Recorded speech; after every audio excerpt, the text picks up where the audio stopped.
Zach? Okay. Good morning. Morning. Welcome to the first quarterly advisory group meeting for the Bureau's advisory group. Today is Thursday, January 18th, 2018.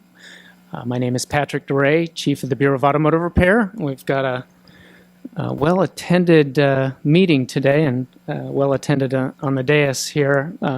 Appreciate everyone being here. We've got a busy agenda. I want to quickly do a round of introductions. First of all, hope everyone had a very nice holiday season. Seems like we had a kind of a quick end of the year. We had our last meeting in October and kind of a sparsely attended. I think everyone was busy with a lot of other business, but it's really nice to see everyone today in a very well-attended meeting this morning, kicking off the new year. Let's start with a quick introductions before we delve into the agenda. We'll start here on the far end. Megan? Megan McKernan, Automobile Club of Southern California. Ruben Parra, California Automotive Teachers. Dave Cusa with Automotive Service Councils of California. Jack Molodanoff representing the California Auto Body Association. George Ritz, California Automotive Teachers. Lou Anapolsky, California Midas Dealers Association. Jason Barton, Inter-Industry Conference on Auto Collision Repair. Josh Kosmonetich filling in for Nikki Ayers, Independent Automotive Professional Association. John Gallo, California Automotive Business Coalition. Jeff Cox, Automotive Maintenance Repair Association. David Murillo, Automotive Oil Change Association. Thank you all. Let me remind everyone, I've got some introductions as well, but this meeting is being webcast, and people who are unable to physically attend today's meeting can participate by asking questions or making comments through the following email. It's barmeeting@dca.ca.gov. Again, that's barmeeting@dca.ca.gov. Can we just get a few introductions of my executive staff and support? Doug Bellotti, could you stand up? Assistant Chief of the Bureau of Automotive Repair. Tim Corcoran, Deputy Chief for Field Operations and Enforcement. Clay Leake, Deputy Chief for Smog Check Operations and Information Services. That's all things IT. That's including the Smog Check communication and database system. And we have one other Deputy Chief who is unable to be here today, Patty Wall, who's the Deputy over Administrative Services. It includes our licensing program, our Consumer Assistance Program, and a whole host of other miscellaneous activities. Wanted to point out our technical support being provided today by Matt Woodchuck with the department, and Zach Richardson from my office, hiding behind a pillar for some of those of you out there. Our first speaker today is none other than the Director of the Department of Consumer Affairs. I want to welcome Dean Graffilo. He's joined by Karen Nelson, also in the first row, newly appointed to the Board and Bureau Relations Office. Thank you, Mr. Director. Welcome. Thank you for having me, Chief DeRay, advisory committee members. Happy New Year to you all. Thank you for allowing me this opportunity to provide a department update to the Bureau of Automotive Repair. In the near 10 months that I've been director at DCA, I feel very, very fortunate to serve in this position that aligns well with my core values, convictions, beliefs, all while protecting California's consumers. Arguably a rare opportunity, and I've tried to approach these past 10 months with a very open mind of trying to get a clear sense of the uniqueness of all the 39 programs under DCA. Be a mistake not to mention I've very much more to learn specific to BAR, and I know with me periodically attending these, having conversations with chief colleagues over there at BAR is the only way I'm going to be able to do that. So thank you again for this opportunity to provide this report. Specific to the upcoming directors meeting, later this month on the 29th, the department will hold its directors quarterly meeting with board executive officers, bureau chiefs, and board presidents. These quarterly meetings are an opportunity to ensure that I'm available to you to hear important issues facing the department and its boards and bureaus. At this upcoming meeting, we will highlight some key items from our strategic plan and the related action items to achieve our department goals. Specific to our DCA leadership training, the department's future leadership development program and its inaugural cohort continue to make tremendous strides. The FLD mentees, in addition to being paired with a mentor, are participating in special leadership development exercises, working on special projects that could positively impact DCA, developing new working relationships, and meeting with several executives who are sharing career advice. The FLD mentees will be meeting with Alexis Podesta, California Business Consumer Services and Housing Agency Secretary, later this month, and Mona Pasquill, Governor's Appointments Secretary, in February. It is wonderful to hear that one of the Bureau's own, Brian Clark, is an FLD participant. Specific to required board member training. Dates for the 2018 board member orientation training have been confirmed. The first one of the year is scheduled for March 21st. The next three will be on June 6th, September 18th, and December 5th. Board members are required to complete this training within 1 year of appointment and reappointment to the board. This is a one-day training in Sacramento which details the important functions and responsibilities of board members. Please contact DCA's Solid team if you're interested in attending. Registration is also available online. Specific to executive brown bags. Solid has conducted a series of gatherings with board executive officers, bureau chiefs, and DCA executives. These structured social gatherings provide a forum for transferring knowledge, building trust, and establishing networking relationships. Next gathering will be on Wednesday, February 28th, and will include a presentation on employee engagement and a formal presentation on the future leadership development teams projects. As always, if the department can be of service to the Bureau, please let us know. Thank you all for your diligent work and valued partnership. Happy to entertain any questions. I do know that very busy agenda, so I didn't want to get in any way of that. Thank you, Mr. Director. Any questions or comments from the advisory group? Jack. I do. Hi, Jack Molodanoff, representing the California Auto Body Association. Thank you for being here today.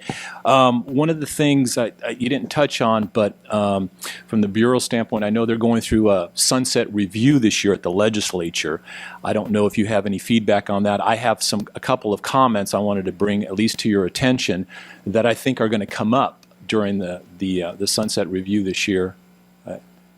So very aware of sunset review for this Bureau.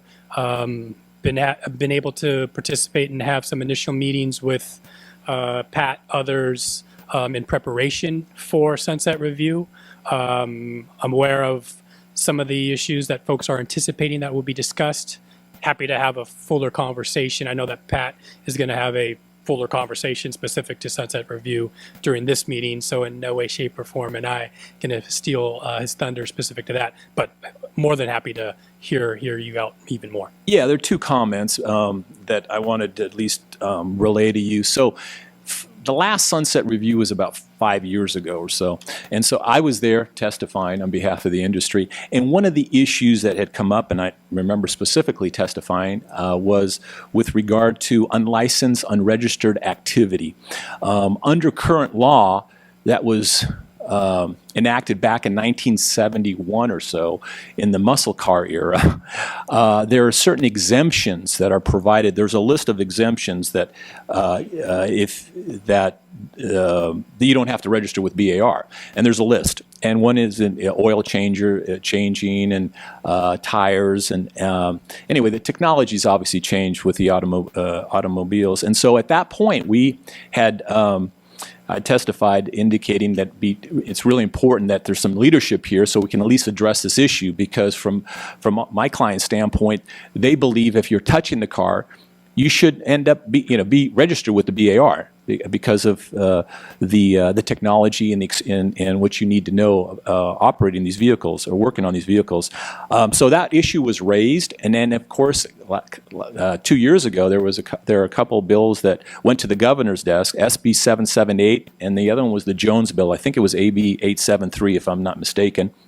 They were vetoed. Well, one was signed, one was vetoed, but anyway, they ended up being both gone. So that issue is still out there. I know the BAR is working on some regulations. In my opinion, I mean, I appreciate the BAR working on these things, but it's a Band-Aid kind of a fix. This issue really needs to be tackled at the legislature, because it's in the statute. So anyway, I just wanted to let you know, give you a heads up, that's going to be a big issue. It continues to be a big issue, and it really needs to be addressed. Now, the second item, go ahead. Respond to that real Yeah, quickly. Sure. Familiar with the issue. I hear your point about the importance of the need for potential legislation.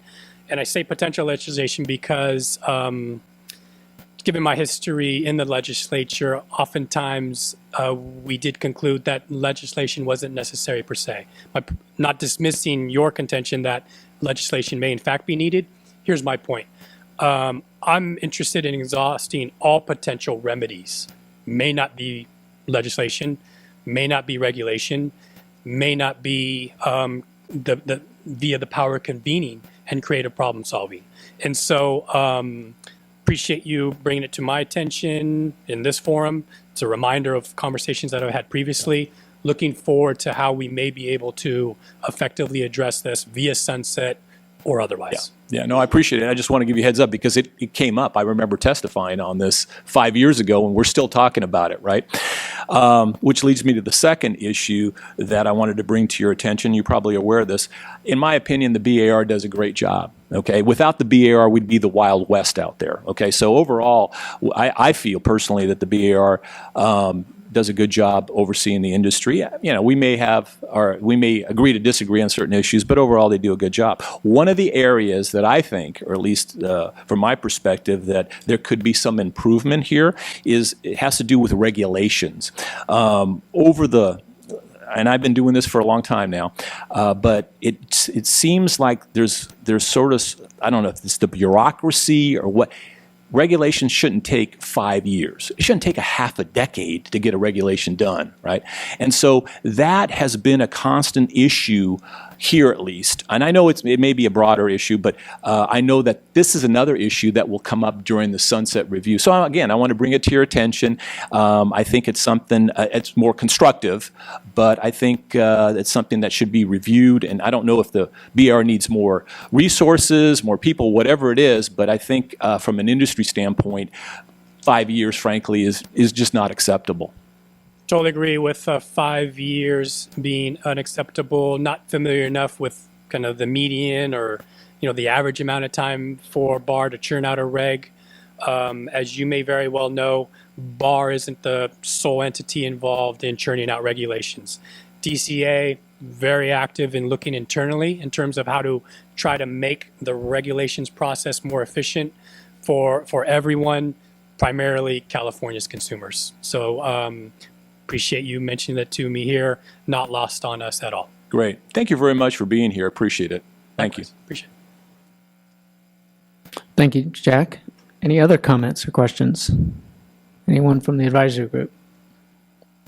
From the public? Charlie?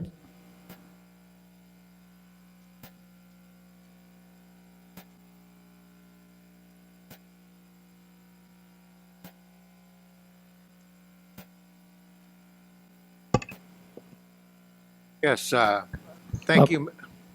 Hear me, sir? Green light on? Yes. There you go. Yes, Mr. DeRay and committee, I'm Charlie Peters, Clean Air Performance Professionals. I had the great pleasure of meeting with this gentleman's predecessor, and had a comment about a law that had been on the books for quite a long period of time. It had to do with warranties, that oftentimes there is an opportunity to improve awareness of what kind of benefits the public has, and that the public has potential of significantly improving our air quality and our business practices in California, that Department of Consumer Affairs could potentially be significantly improved. We discussed that when this gentleman's predecessor was here, and provided a copy to him, a copy to this committee, and the results of that were really quite delightful in that we ended up having a meeting with the previous director and some specific suggestions on some possibly very simple things that could be done to improve overall performance and survival and sustainability of the Department of Consumer Affairs, and to improve the public's perception of what is done. So we still, because we've now changed horses again, I'm inquiring as to whether there's any possibility of getting a meeting with staff at DCA to have further discussions and possibly open this discussion back up. The Bureau of Automotive Repair has put considerable amount of effort into this, and we are very supportive of the possibility of continuing and expanding that conversation. Thank you very much. Actually, we are working on some things, and probably for the April meeting, Clay, I'm looking at you specifically. I'm thinking some of the warranty work and efforts that we're working on. I think, did we not have a presentation late last year on this? Some of the warranty work that we're working on, I believe, but we'll give an update most likely at our April meeting. But there are some things that are, I think, would be of interest to you and definitely all consumers out there, as far as notifying consumers when their vehicles, and particularly the partial zero emission vehicles that we're talking about, consumers not necessarily being aware about the warranty coverage on those vehicles. So yes, let's think about an April agenda item.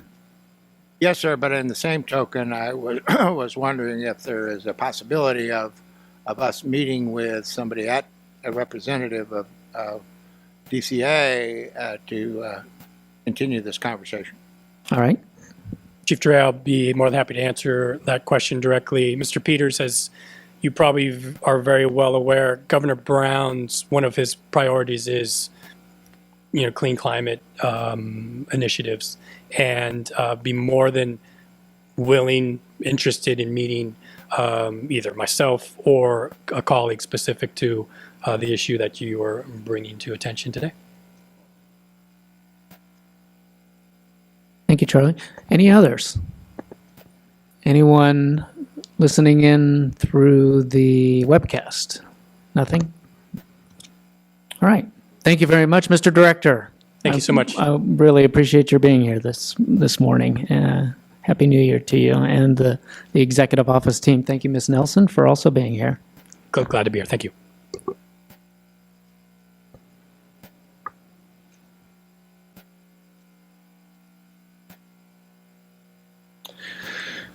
There was a question related to our sunset review to the director, and I just wanted to point out that our report is available online. This is the most recent report, as Jack Molodanoff alluded to.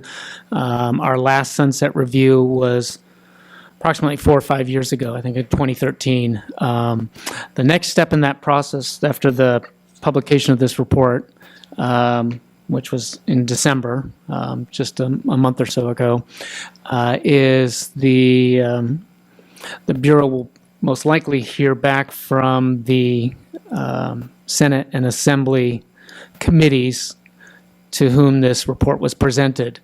And we'll have a series of questions as follow-up to that report, most likely, as I recall this from 4 or 5 years ago, having gone through it.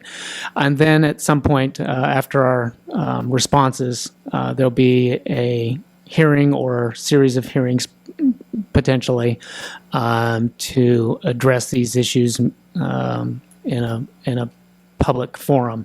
That is the opportunity for additional stakeholders to participate, raise questions, raise comments about the state of affairs, the regulatory climate, the statutes that govern the jurisdiction of the Bureau of Automotive Repair, and our regulation of the automotive repair industry, and our overall mission of consumer protection. So stay tuned. We'll definitely give updates to all of our stakeholders, including our bar advisory group, about the next steps in the process. So very much look forward to the next step in that process, which will be most likely some comments or questions coming back to us from the two committees that the report was sent to. All right, can we move on to our next speaker? Back by popular demand. Sergi El Morchetti is here to give us an update on the Bureau's regulations that we're working on, as well as some legislation that we've been tracking. Several bills have fallen off since our last meeting in October, and that's because they were signed or vetoed. I think all the ones that we were tracking got signed, and or were moved into two-year bill status, and so those are the ones that are remaining for your update today. Yeah, with the exception of the bill that addressed tracking of the Breeze I program. can't hear you very well. With the exception of the bill that was tracking the Breeze program, I believe they were all signed. Sure. Oh, okay. All right. Good morning, everyone. Yes. Welcome, Sergi. All right. Happy New Year.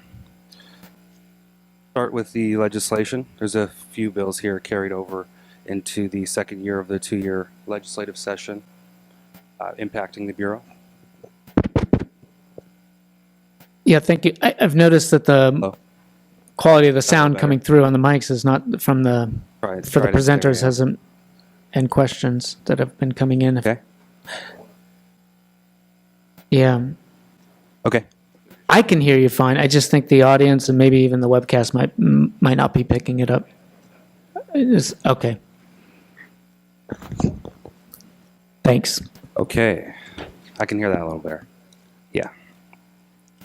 The first bill is AB 1005, which deals with citation fines. This bill was last held under submission in late May, and it would require that any citation issued by DCA's boards or bureaus containing an order to pay an administrative fine also include an order of abatement period, granting time for abatement of the violation before those fines would become effective. There's no hearing yet scheduled for this bill, but we are keeping update. Next is AB 1679, which deals with auto body labor rate surveys. This bill would replace provisions established by the Department of Insurance regulations that went into effect last year. It would require redevelopment of methodology for determining labor rates for auto body repair, and insurers using labor rate surveys to conduct surveys in specific geographic areas. This would also prevent an insurer from steering an auto body insurance claimant from seeking repairs at a preferred repair shop. This bill is being heard today at the Assembly Appropriations Committee. Next up is SB 210, which deals with the inspection of heavy-duty motor vehicles and require the Air Resources Board, along with BAR, to adopt regulations requiring emissions inspection and compliance standards and procedures for the testing of heavy-duty vehicles. There is no hearing yet scheduled for this bill. Moving along to the regulations. The first of which is the Electronic Documents and Consumer Authorization Regulations, which would allow for electronic estimates and authorization, transmission, and storage of repair transaction documents, and would reorganize estimate, work order, and invoice provisions to more closely align with automotive repair transactions. Currently, this bill is in a third 15-day public comment period based on revisions made from comments received in the previous public comment period. That period ends on the 25th of January. Following that, BAR will review the public comments and finalize this rulemaking package for submission to OAL. Next, we have an update to the BAR 97 specifications, which modernize BAR 97 equipment standards for smog check stations, removing dedicated analog phone line requirements, and updating minimum computer hardware and software standards. The notice for this regulation was filed with the Office of Administrative Law on December 29th, and that initiated the 45-day public comment period. BAR has scheduled a public hearing on February 12th at Bureau headquarters. Following the hearing, BAR will complete the final statement of reasons, and at the close of the 45-day public comment period, addressing any comments received during that period, and finalize the package for submission to the Office of Administrative Law. I just want to point out this is very closely aligned with a presentation that'll be coming a little later, actually next, from Clay Leak and Eric Schwartz.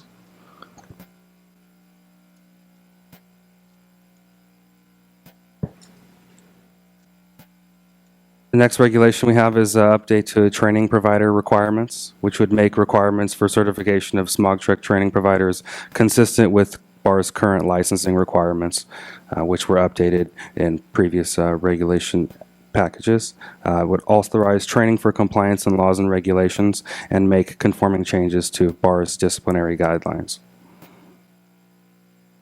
The current status for this regulation is it's pending DCA-wide formal review. It was approved in informal review in December, and the Bureau is currently finalizing documents for submission.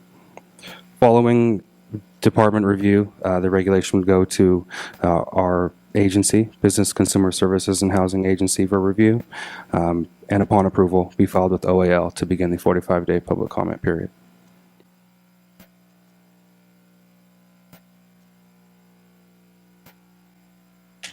The next regulation package we have is the STAR program cleanup. This would delete outdated Gold Shield program provisions and amend STAR eligibility criteria, revising the STAR suspension process to be consistent with statutes. This regulation is currently pending DCA-wide formal review, was recently approved out of informal review. Following approval at the department level, it would be reviewed by agency as well, and BAR would begin a 45-day public comment period.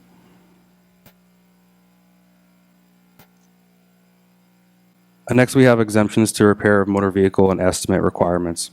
These regulations would update the list of minor services exempted from statutory definition of repair of motor vehicles and would create an exemption to estimate requirements for specified services. BAR held a public workshop for these regulations last year in July following our advisory group meeting. These regulations are pending DCA legal preliminary review, and following that would be submitted for formal review with the department. I just want to point out that this is a regulatory effort designed to address some of the issues that Jack has already pointed out, although it's potentially going in a different direction. But the legislation that the governor signed, but it did not go into effect because it was joined to a bill that that he eventually vetoed. So both bills did not become law. That bill was AB 873. In fact, the governor's veto message on the one bill pointed to AB 873 as a preferred path. Again, I notice this is, I'll call out that this is an extension, an attempt to address possible additional exemptions that seem related to the current statutory exemptions, and doesn't necessarily align or coincide with some of the policy direction that you would like, Jack. But I did want to say that that was our effort to address that bill's goal. Yes. Well, now that you raised it, I need to respond a little bit to it. I don't want to beat it to death, but not at all. First, I think that, we appreciate that the BAR is trying to tackle this issue and trying to address it.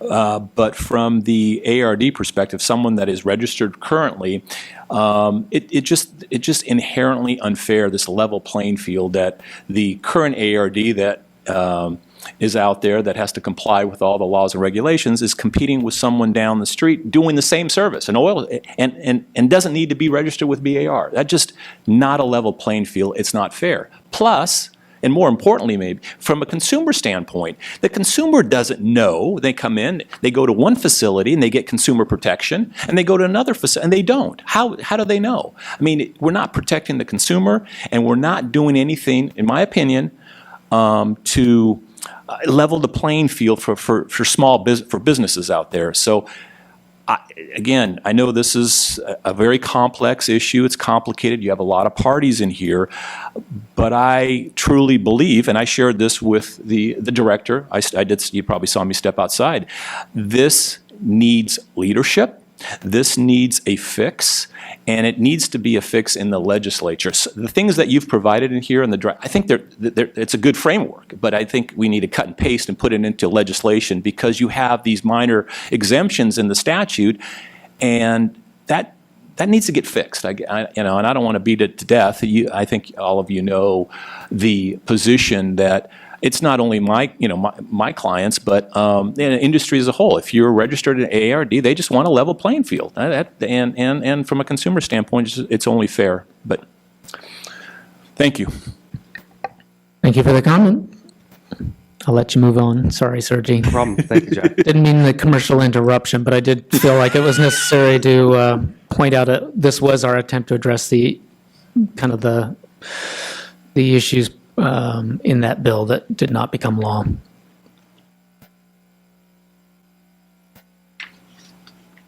The last regulation we'll be discussing deals with oil change requirements for automotive repair dealers, and it require ARDs to adhere to maintenance schedules published by vehicle manufacturers, industry-accepted, nationally distributed automotive service specification providers, or CalRecycle, when making a recommendation to the customer.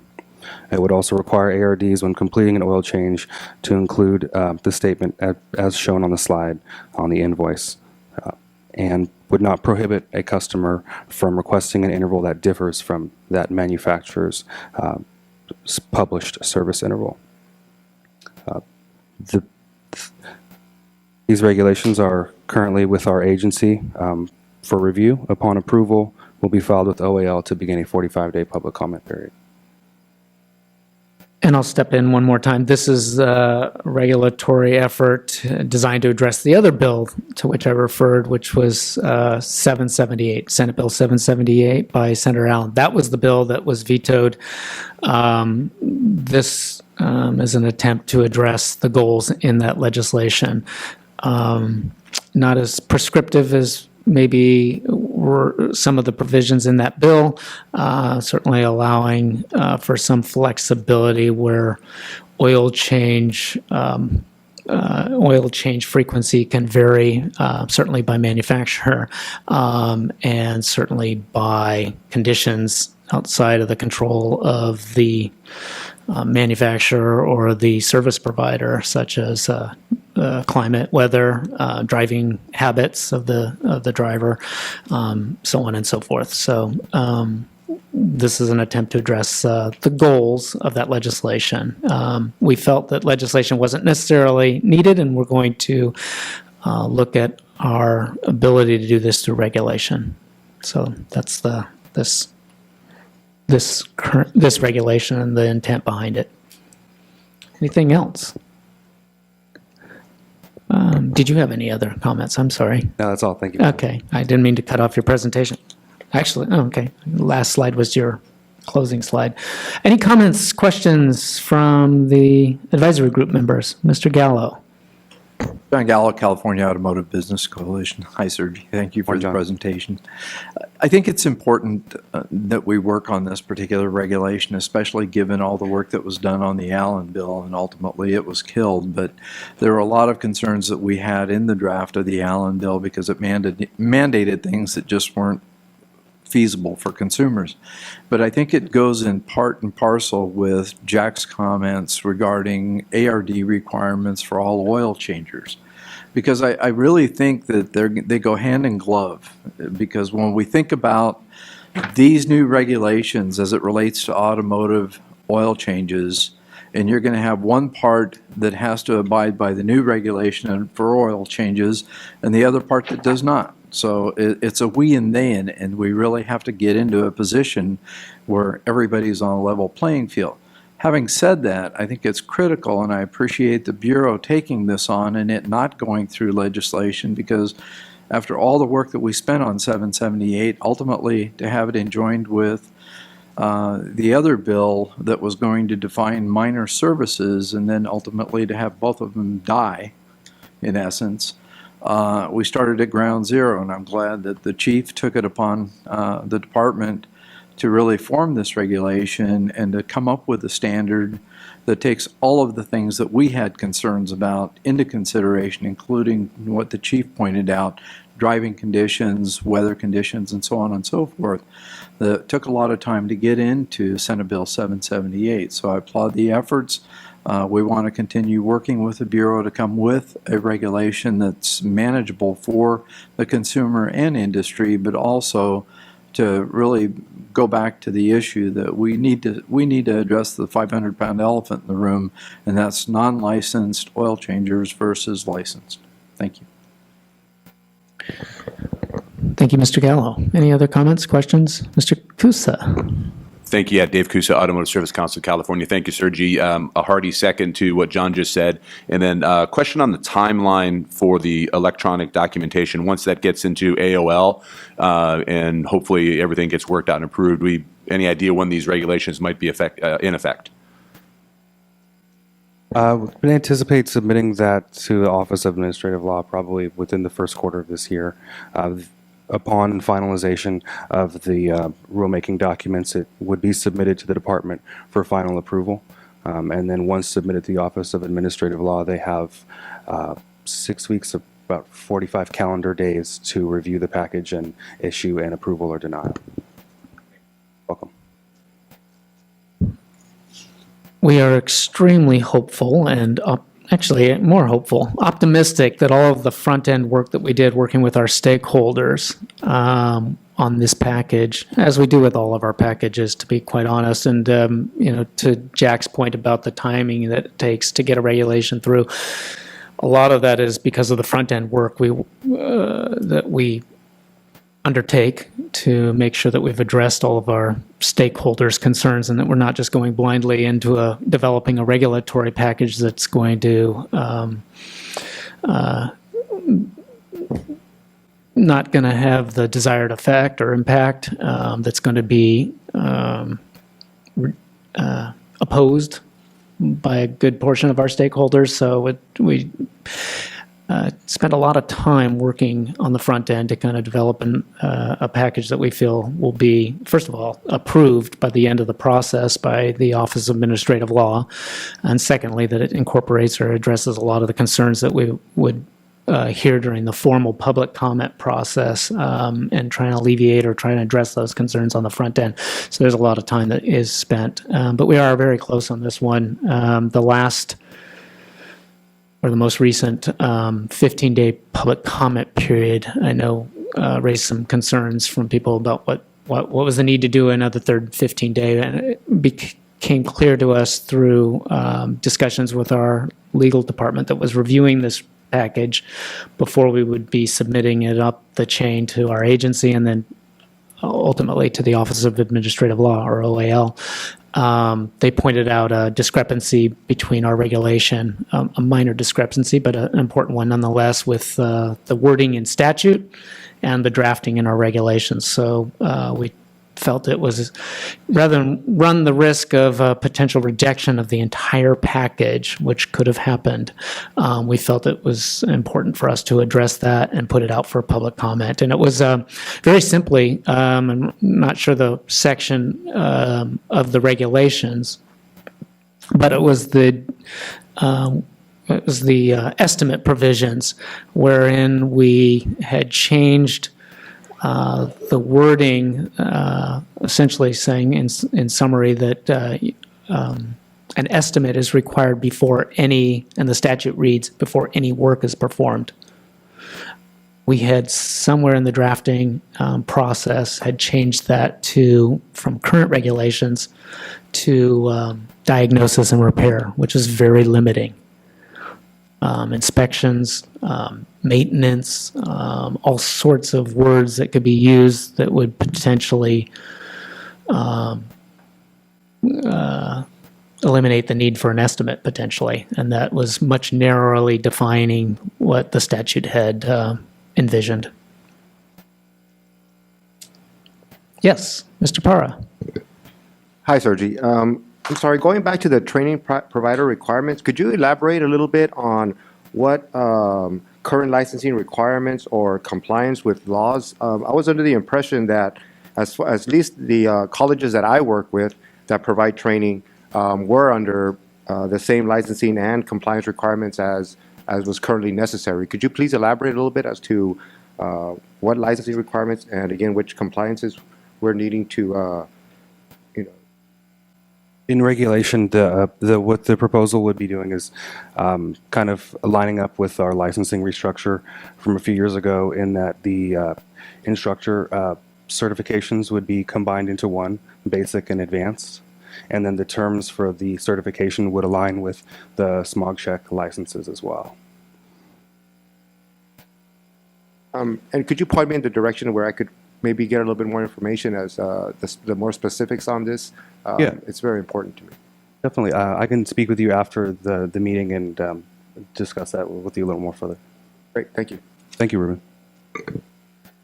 We do have, I think it's important to point out, a legislative and regulatory section on our website, and the most recent draft that we would have workshopped is available on this specific package, although I think it's undergone some changes as a result of the comments we received during the workshop process, as well as feedback we got internally from our legal counsel. Correct. Yeah. So that is available on our website, the latest draft that was publicly shared and vetted.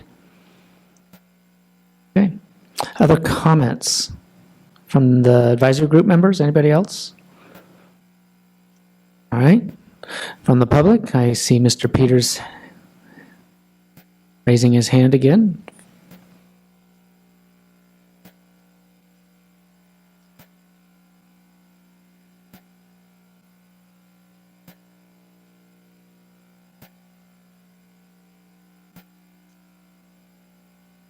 This is, I'm Charlie Peters, Clean Air Performance Professionals representing Motors. And the subject matter, very interesting.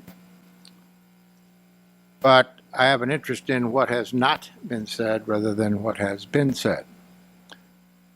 It has been, my research has indicated, and anecdotally, that the consumer goes in and gets an oil change, and oftentimes the first oil change takes place at the dealer, the person who's representing the manufacturer, that has to do with warranties and so on and so forth. And it is my perception that there's quite a list of things as to things to accomplish in doing that first oil change, checking a lot of different things, and doing a very comprehensive process that takes place. And I'm under the impression that there may be extremely significant opportunities for lack of performance in doing what the contract calls for. And it's kind of a social situation that anybody who actually does everything on that list is considered stupid or an idiot. It's all covered under warranty anyway, and nobody cares. But that's setting the basis for automotive service. And if we don't give a damn about whether or not we do what our contracts require, end up creating a social environment that has huge opportunities for improvement. And so I would suggest that incorporating some sort of an audit process to find out where we're at, whether or not the things that we're claiming we're doing, in fact, ever get done at all, or get done, or at what percentage, I think might very well significantly complement your efforts at improving the customer service, improving quality and performance in the marketplace, and going to a system that does what it claims to do, what it contracts to do more often, not degrading the things that you're trying to do, and you're trying, but this is an additional piece that I think may be as good, may contribute as much or even more than the other things that you're doing at this time. Thank you for your consideration, Mr. Duray. Thank you for the comments. Any others? Any comments from the webcast? Okay, we'll move on to our next presenter. Thank you so much, Sergi. See you again in April.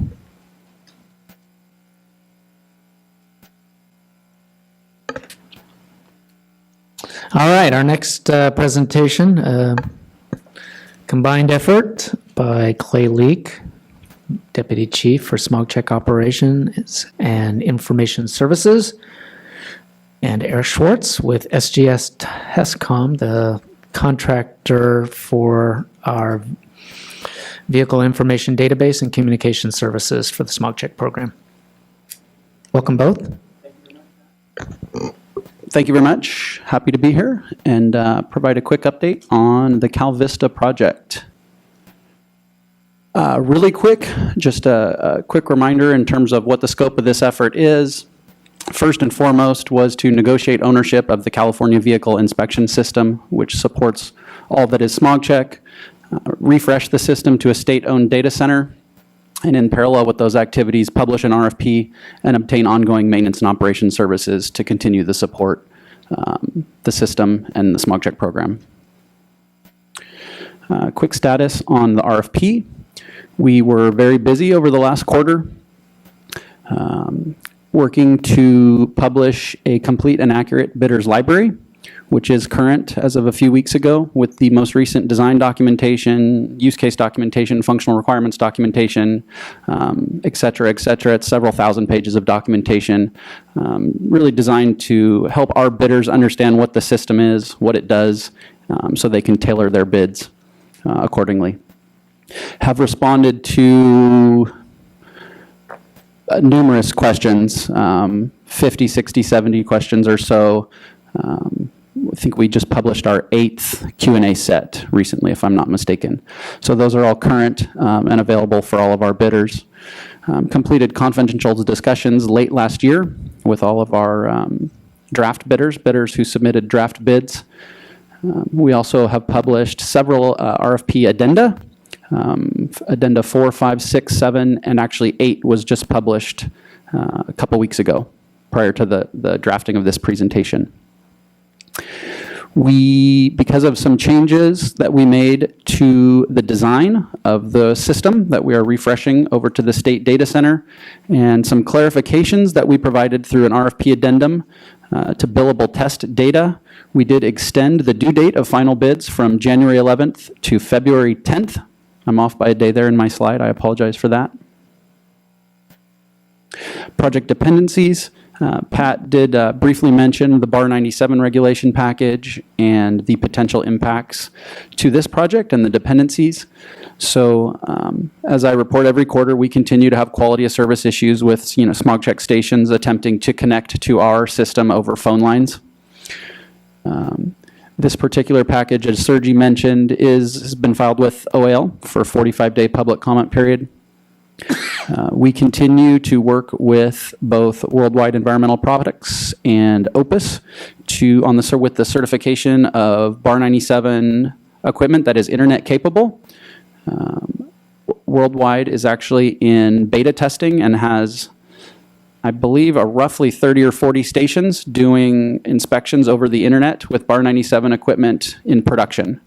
And Opus we are working with them currently to get their equipment certified. They have submitted equipment, and we're working with them to get them into the beta phase. Project timelines. Not too much change here, but I have made a few changes, and I wanted to make sure I pointed them out, so I highlighted them here. They look very bright up there. I don't think you're going to miss them. So as I mentioned, we delayed the due date for RFP responses to February 10th, 2018. We had originally anticipated transitioning to the production environment at the state-owned data center, or OTEC, in May. That date has been pushed to 2018 to align with the delay to final proposals. Another milestone I added in here, I will mention the RFP award target is still set for June of 2018. And the other milestone I've highlighted right there, bar 97 dial-up support ends. Depending on the velocity of this regulation package, we could potentially end dial-up support for bar 97s as early as August 31st, 2018. And I know that's a date a lot of stations are extremely interested in. And I know that's a date, obviously bar 97 manufacturers are extremely interested in. I've been pushing really hard to get communication out to the industry. We recently sent an ET blast to the industry, kind of letting them know this August 31st date was not published, but we are encouraging stations to obtain equipment that is capable of being upgraded to the internet connectivity as soon as possible. The more stations that get internet-ready equipment, sooner the better. Obviously, the last thing we want to do is disrupt operations and disrupt folks' business. So that's a date that is not cast in stone yet, but that's a date we'll continue to work towards defining and getting some communication out to the industry and what that drop date dead is. Any questions on that piece of the presentation before I hand it over to Eric to kind of go through some details of the refresh to OTEC and some of the status there? Yes, Jack. Yeah, Clay, thanks for the presentation. Just on the timelines, you'd mentioned the transition system to OTEC June of 2018, and then you have the RFP award June 2018, and you've got two significant milestones there. And is it the intent to transition to OTEC first, then the award, or are you going to do this simultaneously? Can you clarify that? Yeah. So, a project of this scope with kind of multiple threads inherently has some dependencies between those different threads. So we are working really hard to make sure that we manage those dependencies effectively. To announce the award of an RFP like this when there's work in flight could potentially have some impacts on that work. So we've worked very diligently with the Department of Consumer Affairs, with California Department of Technology, to flesh those dependencies out and make sure that we have very detailed contingency plans around how to manage those. So there is a dependency there, maybe not a formal one, but certainly we want to make sure we move this project forward in a way that is in the best interest of the state. So does that help? He's let me off the hook. Thank you. Any other questions before I? All right. And with that, I'll hand it off to Eric Schwartz, who's the program manager for SGS Testcom, who is the entity currently responsible to provide maintenance and operation services for the California Vehicle Inspection System. Have to switch. You want to switch?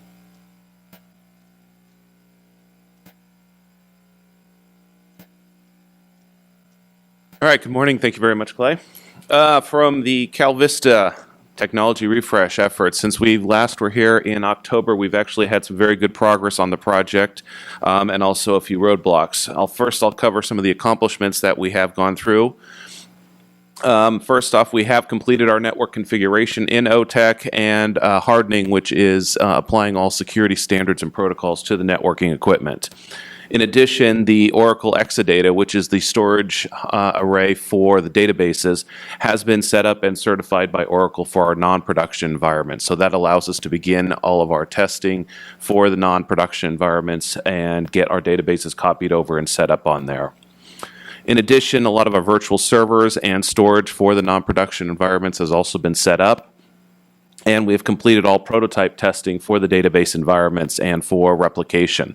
So this way, when we begin the actual movement of the databases and setting up of the replication in the new environments, we'll have already proof of concepted it out. We have been able to hopefully identified and eliminated any problems or roadblocks when we actually get started with doing it. In addition, we have completed the conversion from Hyperion to Crystal Reports. This is all for the reporting that BAR utilizes, and basically it's been a change in tool sets there. Active Directory, which is the authentication tool, it's going to be used in the future, has been set up and is currently in system test. We have also selected a password reset tool that will be utilized as well, and that has also been set up and is undergoing testing at this point. Golden Gate, which is a tool that's used for replicating of data between various databases, has also been set up and it's at completed testing. Or actually, I put it in here as being implemented when I created this deck. We had planned on doing it this weekend, but we actually pushed it out a week. So this will be going in next week, actually, into the current production environments. And Alien Vault, which is a security monitoring appliance, has been set up. All the sensors been deployed to the current equipment that's been put into OTEC, and we're in the process of actually configuring that at the moment. So currently in progress, what we have going on right now is the Active Directory is undergoing testing within the system test environment. Once that completes, we're able to move it into the legacy UAT environment, which is the user acceptance testing environment, and then begin having both SGS and BAR test within that environment. Once that testing is completed, then we can actually roll it out to production and for all the users. Alien Vault continues to get configured. We have a lot of work going on there in which we are trying to fine-tune the sensors, fine-tune when alerts get generated, and fine-tune the reporting that comes out of that system. And also we have a lot of new security policies that are being written at this point that will be applied to all the environments going in at OTEC. And that is policies around that are coming out of the NIST standards and the SAM 5300 standards that are generated both by the state and federal agencies. And we are also in the process right now of setting up all of the applications to support the smog check program within our user acceptance testing environment. A lot of that has already begun. We've done the BAR 97 applications at this time, and we're starting to undergo a basic initial testing with those. And also, actually completing this week, the database shells for OTEC are being set up and should be completed by the end of this week.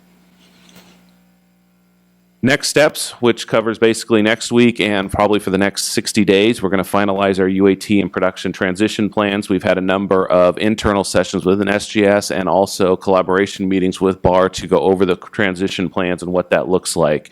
These transition plans will cover everything of moving all of the traffic, the data, and the users off of the legacy environment into the new OTEC environment and getting it operational there and then actually completing the final cutover. We're also migrating and upgrading the databases once for UAT, so that'll be completed here within the next 30 days. And then configuring the replication between the old and new environments. We'll also be implementing Active Directory into the legacy production environments and begin testing of the new UAT environment. At the same time, we're going to start building out our disaster recovery environment that's going to be located in San Diego. We're going to be running that in parallel and allowing, while we're undergoing testing within the current environments, we'll begin setting up the entire infrastructure down in San Diego for that environment. So once testing is complete in the new OTEC environment, we can immediately transition to testing in that environment. And finally, we'll cut over the UAT environment and then begin setting up all of the production applications in a production environment. From a timeline perspective, if you're looking at this slide here, on the very top is all the contractual dates. The flags there represent contractual dates. The UAT environment was supposed to be delivered on 12/1. That was not achieved, and so that has been marked as a miss there. We are currently looking at delivering that environment in May, and immediately after that, delivering the production environment. At this point, delivery of the production environment on June 1 is at risk, and we are trying to identify various ways to bring those dates in and be able to still achieve the June 1 date. Delivery and testing of the DR environment in September and October there is still on track at this time. On the lower half of the slide, you'll see a number of activities there with dates around those. Those are basically high-level critical task activities that we have scheduled and are on track and going at this point.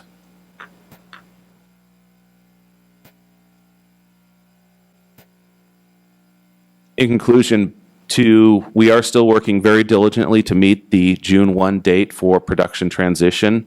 We have all the teams working very hard at this point to look at what activities can be done in parallel, what activities can be reduced, or in what other things we can do to compress the timeline.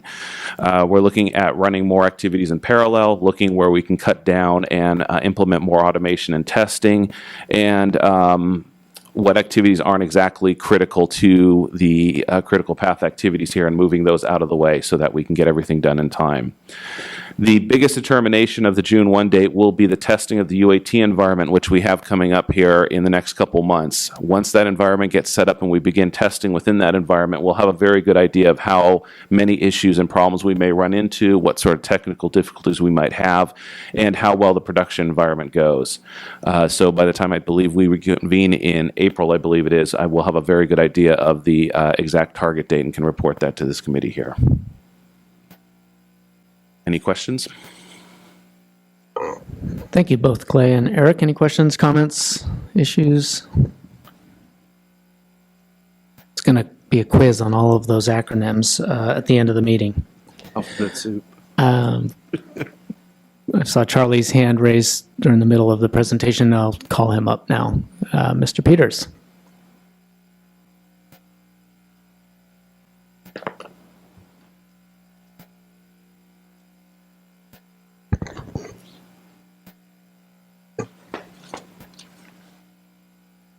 Yes, my name is Charlie Peters, Clean Air Performance Professionals representing Motors.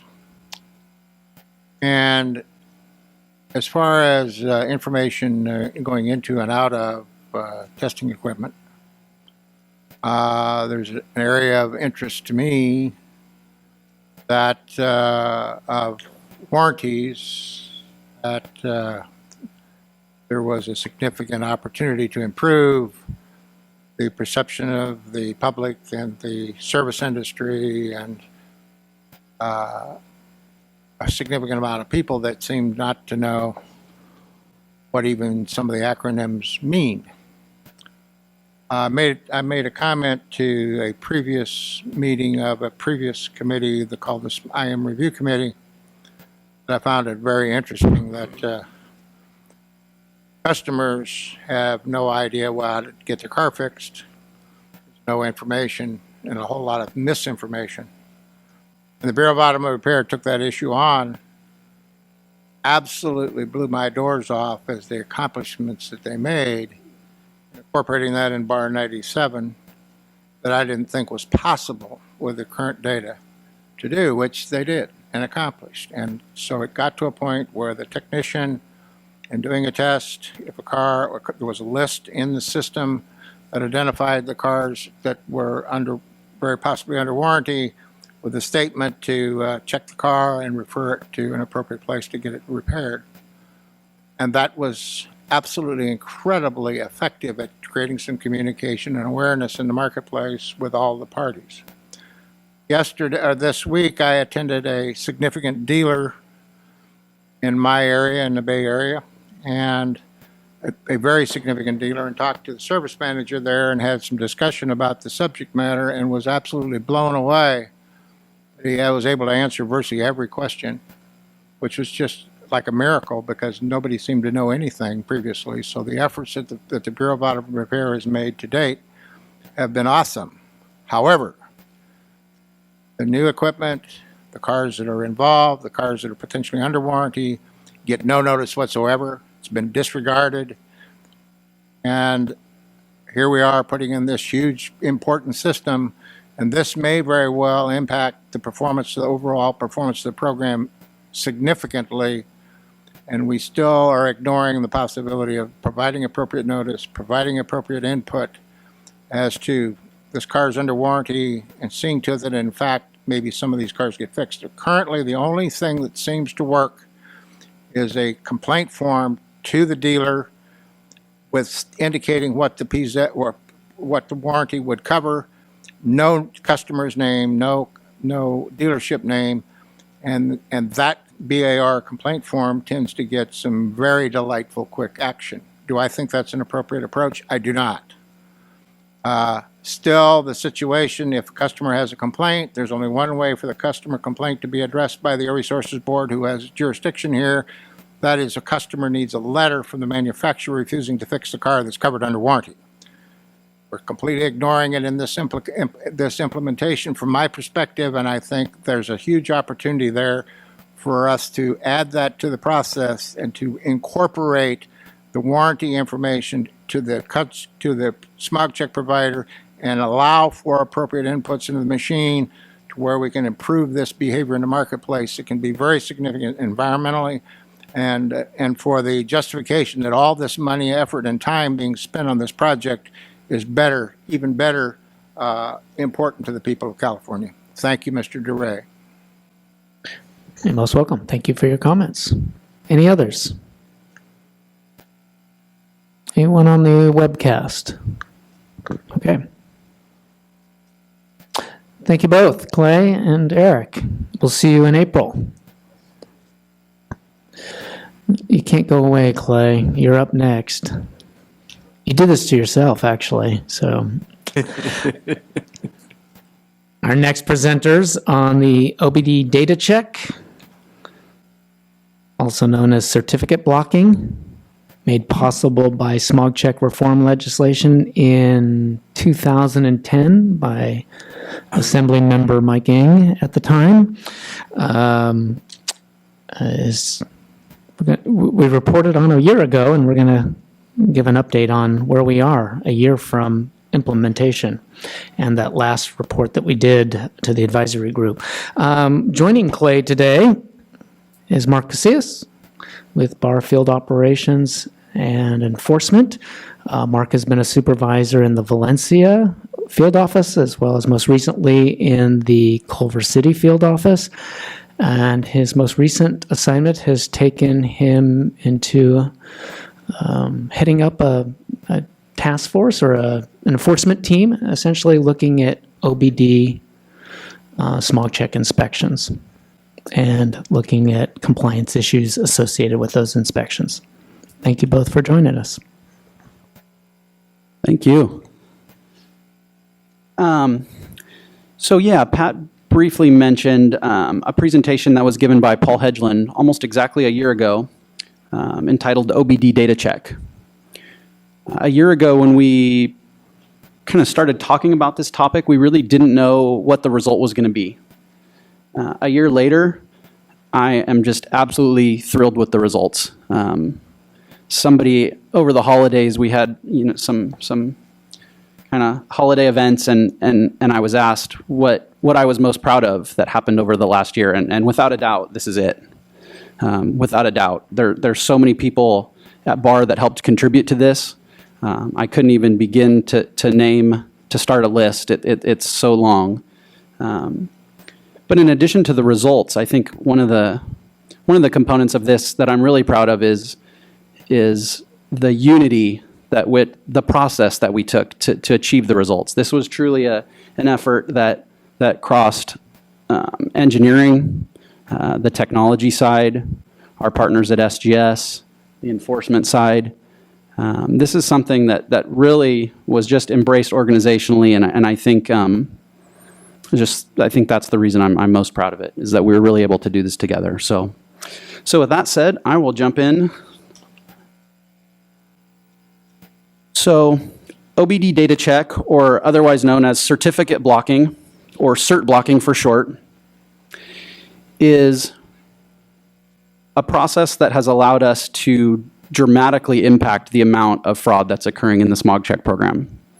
When we implemented the OBD inspection system, or the OIS, we recognized there was a potential for fraud, much like there's a potential for fraud with a Bar 97 inspection system. Surrogate vehicles, surrogate gases, simulators, right? These are all tools that have been around for some time. But with the implementation of an OBD-only test, the game changes a little bit. when we built the original OBD inspection system, we kind of built a framework to start gathering data and start doing analysis because, quite honestly, we didn't know enough about what the data in these vehicles looked like to build a vehicle fingerprint. We didn't know what a 2002 Honda Accord looked like from a data perspective. So it took us several years to dig into that data and build vehicle fingerprints that we had a lot of confidence in. And that was a large, complex task, as you can imagine, that involved a lot of manually digging through data, collating data, collecting data, and analyzing data. So real quick, I'm going to jump back to kind of the authority supporting some of this, and then I'll get into more of the process and the results. And Mark is going to share with us some of the enforcement side of the equation, which is just fascinating. So Assembly Bill 2289 amended the Health and Safety Code that amended Section 44015A2, which prohibits a licensed smog check station from issuing a certificate of compliance to a vehicle identified pursuant to 44036B3K. 44036B3K authorized BAR to develop a real-time computer data program that prevents a certificate of compliance from being issued if a vehicle is identified as having an excessive variance from computer data for that vehicle, or the vehicle, basically the vehicle fingerprint I just mentioned, mismatched information, or other irregularities. Section 44015A2 authorizes that vehicle to be inspected by a referee. And then finally, Title 16 in the California Code of Regulations was adopted on July 1st, 2013 to fail a vehicle when the OBD system data is unexpected for the vehicle. So, when we came into this project roughly a year and a half ago, we had some high-level goals. First is to prevent and discourage fraud in the California Smog Check program. We knew, obviously, everybody in this room recognizes that there's an element of fraud in the program, and that's not something I'm ashamed of, and frankly, it's something the more that we recognize and look at and take action, the better off we are. Secondly, influencing behavior of both consumers and also technicians and stations. Often this fraud is a joint activity, right? Frequently consumers are part of this problem because they're seeking a fraudulent inspection. And obviously the stations and technicians are accommodating them in some cases. So really the goal was to influence the behavior of both these groups. Finally, increasing organizational efficiency on the enforcement side, reducing the dependency on interim suspension orders, and looking at more creative ways to build cases. And in this case, a data-only case that requires very little a fewer amount of resources to process. So the process itself. So after building a collection of detailed fingerprints and putting ourselves in a position to collect OBD data at the very front end of a test, we can very quickly recognize when fraudulent activity is systematically occurring at a station. So once we've collected sufficient data for a case, we flag this station and add it to a short list. From that point forward, every smog inspection that station performs, we collect the data, we check the data, we compare the data to the known vehicle fingerprint for the vehicle being inspected. If that fingerprint fails, if that fingerprint doesn't match, we block the certificate, and that vehicle is now flagged for referee direction, meaning it can only be certified at a referee facility. If a valid smog check test is performed at the same station, it is certified and goes through the process just fine. Only those tests where there's a mismatch between the vehicle data and our vehicle fingerprint is the certificate blocked and the vehicle flagged for referee direction.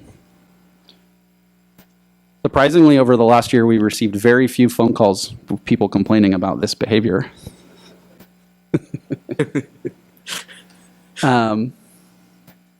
This was presented a year ago as well, but I kind of just wanted to walk through the actual OBD inspection screens that a technician would see in the event that a vehicle does fail its data check. And you can see the message the technician sees here is that a certificate cannot be issued for this vehicle because the vehicle's OBD system data is inappropriate for the vehicle being tested. A certificate may only be issued for this vehicle by a referee. This is a sample of the VIR that would be produced with an overall test result of data check fail. And there's a message down below at the very bottom that a certificate cannot be issued, and it directs the consumer to a referee, and it includes the referee contact information.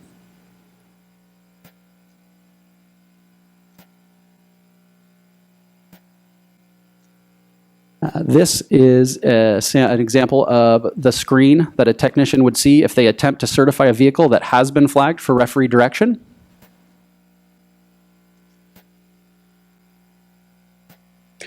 And finally, this was actually not shared a year ago because it had not been developed yet, but this is our webpage, our vehicle test history webpage, which is accessible through our website.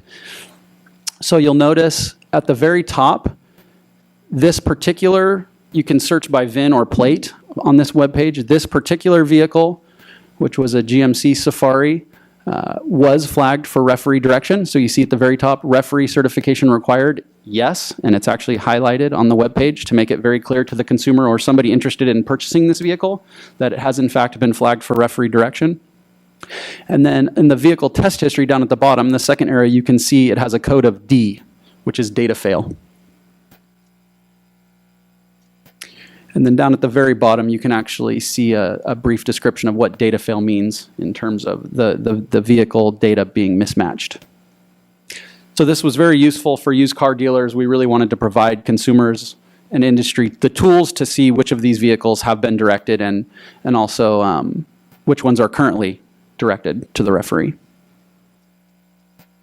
So the impacts, what we've seen, I mean, we have basically eradicated this behavior. There were stations that were doing hundreds of these inspections a night, and we were able to basically terminate that behavior almost overnight. Obviously, there was, well, I shouldn't say obviously, there were a small number of stations doing, a lot of this behavior. So those were obviously the first ones that we went after. And as time's gone on, we've been able to focus our attentions on the lower volume stations. So obviously, once the vehicle is flagged, it has to go to a referee for inspection. I've got some statistics and data, and I'll walk through kind of what those vehicles look like when they did show up at the referee, which is interesting. The most beautiful part of this is obviously the clean plug activity or the fraud is immediately stopped. The consumer is not incentivized and the station is not incentivized. In fact, they're both disincentivized. And the other great part about this process is that it has not stopped us from pursuing administrative action against those committing the fraud. We always make sure we have enough data to process a case before we shortlist these stations. Work very closely with enforcement to make sure that process is managed effectively. So some brief numbers in terms of results from February of 2017 to December of 2017. We had put 359 stations on our list, and 359 of those stations had certificate blocks. We directed approximately 2,300 vehicles to the referee through this time period. Generally, the behavior that you would see from these stations is once they were shortlisted, they would perform 1 or 2 or 3 inspections that would be cert blocked, referee directed, and you would see the behavior cease completely. So in February of 2017, there were 123 stations that were contributing significantly to the volume, meaning at least 4 mismatches or more per month. As of November of 2017, we were down to 7 stations, and as of today, we're at a significantly lower number than that. So the story on referee. So of the 2,592 vehicles that were directed through this process, 1,392 of them showed up at the referee, and 1,200 of them never showed up at the referee. So we don't really know what happened to those 1,200. We could theorize they were sent out of state, sent to Mexico, scrapped. Who knows? But of the 1,392, 863 passed their inspection. So hard to drill down into that too much. Were some of those vehicles repaired before they were brought to referee? Probably. Were some of those vehicles in compliance prior to being directed? Probably. Some of these may have been more out of convenience, sent to a facility to get an inspection more out of convenience, as opposed to the fact that they wouldn't have passed their smog check. Of the 1,392, 529 failed. If you drill down into those failure types a little bit, 180 were due to mill-on, diagnostic trouble codes, fuel leaks, defects. 116 were not ready, monitors not run to completion, and 233 flat out tampered. So what's next? I guess first and foremost, I want to say thanks to the team that worked on this. Like I want to emphasize how many people participated at BAR, and what a great team effort it was. The other thing I think is worth mentioning is, no matter how smart the mousetrap is, the mouse always gets smarter. Fraud's going to evolve. Fraud will evolve.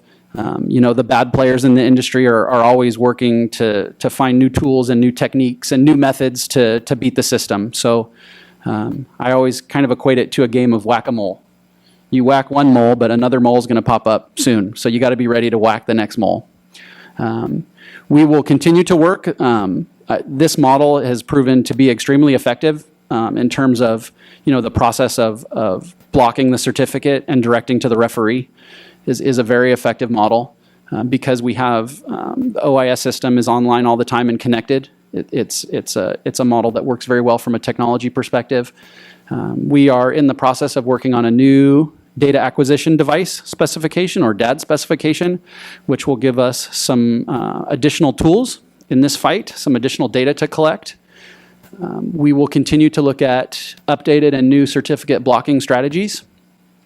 And finally, there is a regulation package in process that Sergi touched on as well, which will help us kind of keep bad players out altogether, which helps us kind of eliminate the problem before it becomes a problem.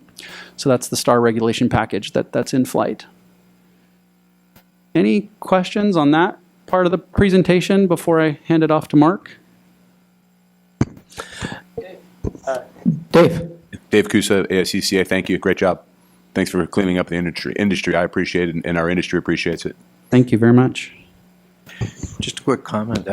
Again, echo what Dave said as far as all the efforts that have been put into this. And I think it's an important tool and an opportunity for BAR to showcase what they're doing for consumers, and for you to do an outreach for consumers to let them know you can go look for a used vehicle that you're buying to make sure that this isn't a problem vehicle. Because we talked at the last BAG meeting about the issues we're seeing with consumer complaints buying a vehicle with no warranty, and then within miles the MIL light goes on and they're stuck.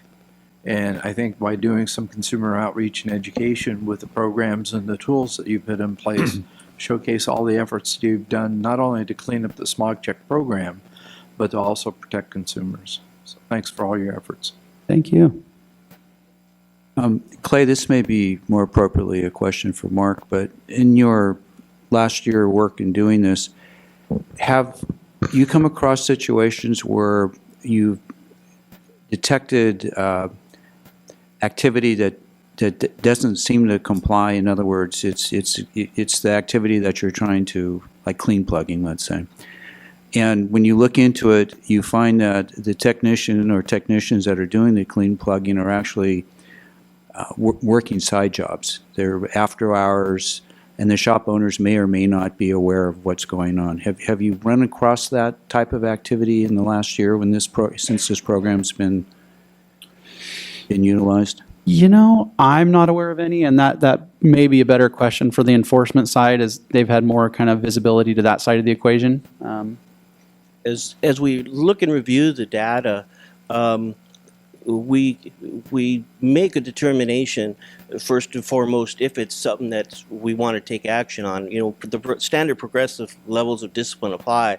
So is it something that's just somebody needs some training, some instruction or direction, or do we have something that actually is fraudulent? So once we triage it and analyze the data to make the determination, then we can step into the second part of that question on, is the registrant, not actively monitoring, the testing conduct of his technician? And in cases we do see that. And as we go through the next couple slides, we'll talk about, we're actively taking action in conjunction with this program against the registrant and the licensed technician. So when you monitor the data, one of the things on the certs that obviously is the time that the vehicle is in the shop and being certified. If you see, certifications that are being performed after hours. I mean, let's assume a shop closes at 6 normally, and you're seeing 8 o'clock, 9 o'clock, 10 o'clock certifications. Any red flags? Is that going to raise red flags for you all, or is that going to, Absolutely. We look at a lot of data, and we look at the anomalies in totality.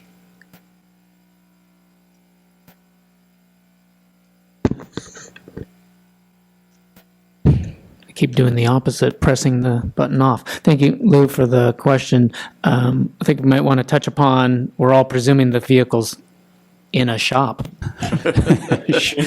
Sure. Some of the bad actors that were doing, high volume inspections at the wee hours of the night, we strongly suspect the vehicles were not even present. But in the scenario you're talking about, obviously a technician could be doing, fraudulently certifying vehicles without the knowledge of the shop owner. And in those cases, what we've set up still only impacts the technician who's fraudulently certifying vehicles, right? Anybody else in that station that's going about business as usual ethically, they're not impacted at all. So that is kind of the, one of the really beautiful parts about what we've done is in that scenario, you're still only negatively impacting the technician that's fraudulently certifying vehicles. You're going to talk to the station owner and. Sure, absolutely. But in terms of a consumer showing up and seeking a legitimate inspection, they're not going to be flagged and sent to the referee, right? They're going to walk out with a certificate of compliance. But the ARD that is the subject, or the ARD license under which the technician is working, or in the shop the technician is working, that license is also going to be subject to discipline, or is potentially subject to discipline, sure, for the unauthorized activity of the technician. Yeah, sure. Another thing I'll briefly point out. So the OBD inspection system does have the capability for owners and managers to actually lock out use of that equipment for certain time frames. So, and that's something we built in to fix that exact scenario, which is technicians coming in late at night and doing inspections without that knowledge. Okay, yeah, sure. Side jobs, there you go. Comment before we transition to Mark's portion of the presentation. Yes, Jack. California Auto Body Association. I just wanted to follow up on your screen here, Clay. So drafting new DAD specifications. So let me kind of explore that, because just looking, it sounds like you guys have figured this out, doing a good job catching fraud.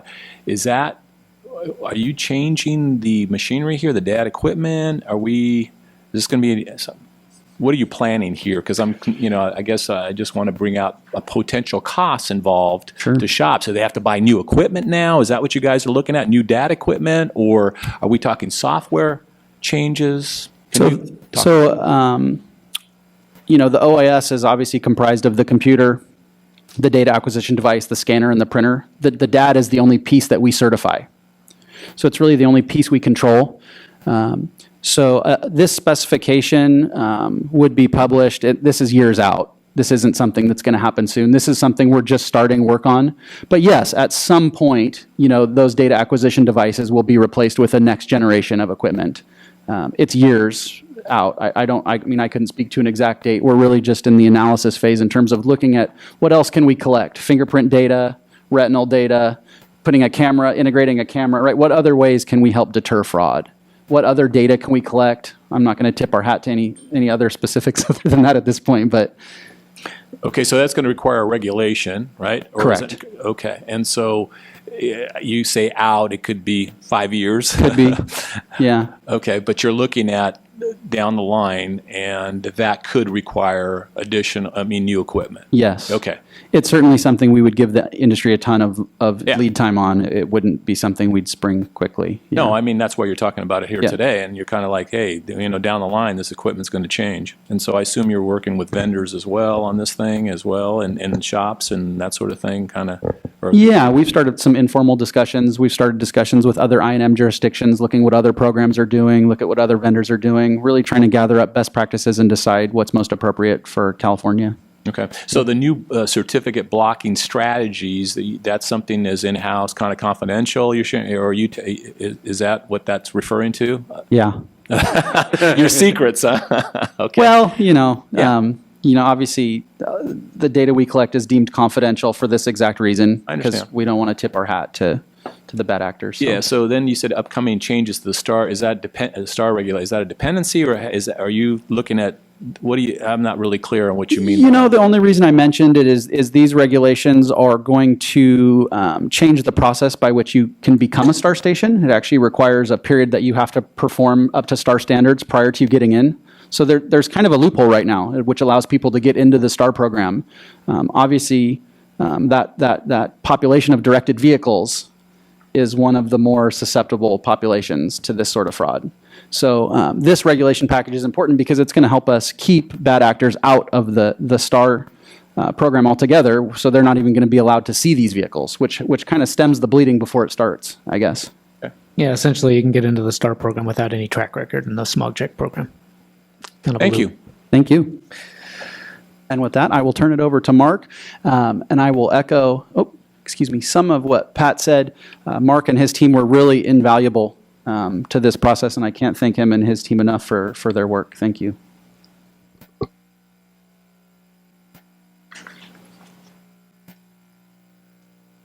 All right.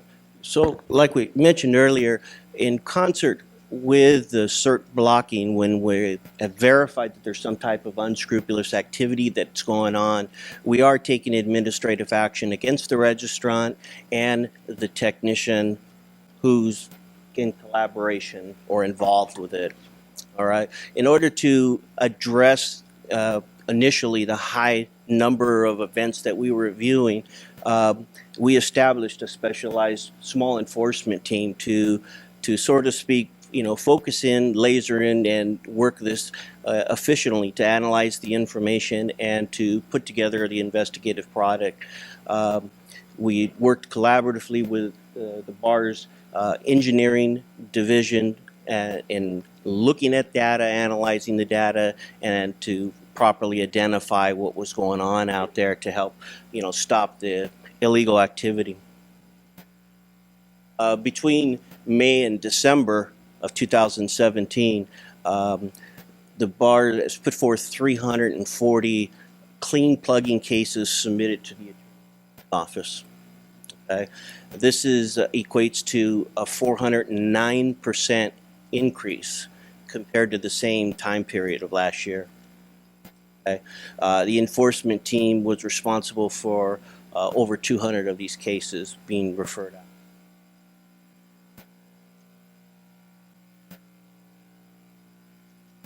We've identified the issue, and we think we've come up with an idea that's, minimally invasive to the consumers, ensuring that they're getting their vehicles smogged properly, effectively, and like Jack was talking, making sure that it's an equitable market out there for the people who are trying to do it properly, and trying to keep the consumers informed, like Mr. Peters was pointing out, the VIR is pointing out, telling them why they've been failed, how to reach out to schedule a referee, and also that their vehicle may have some entitlements to any type of warranty, and they also have that option to seek out to a dealership for any type of repairs prior to the ref. Thank you, Mark. Additional comments and questions from the advisory group? Okay. Comments, questions from the public? I see Mr. Peters' hand up again. Mr. Peters, please come forward.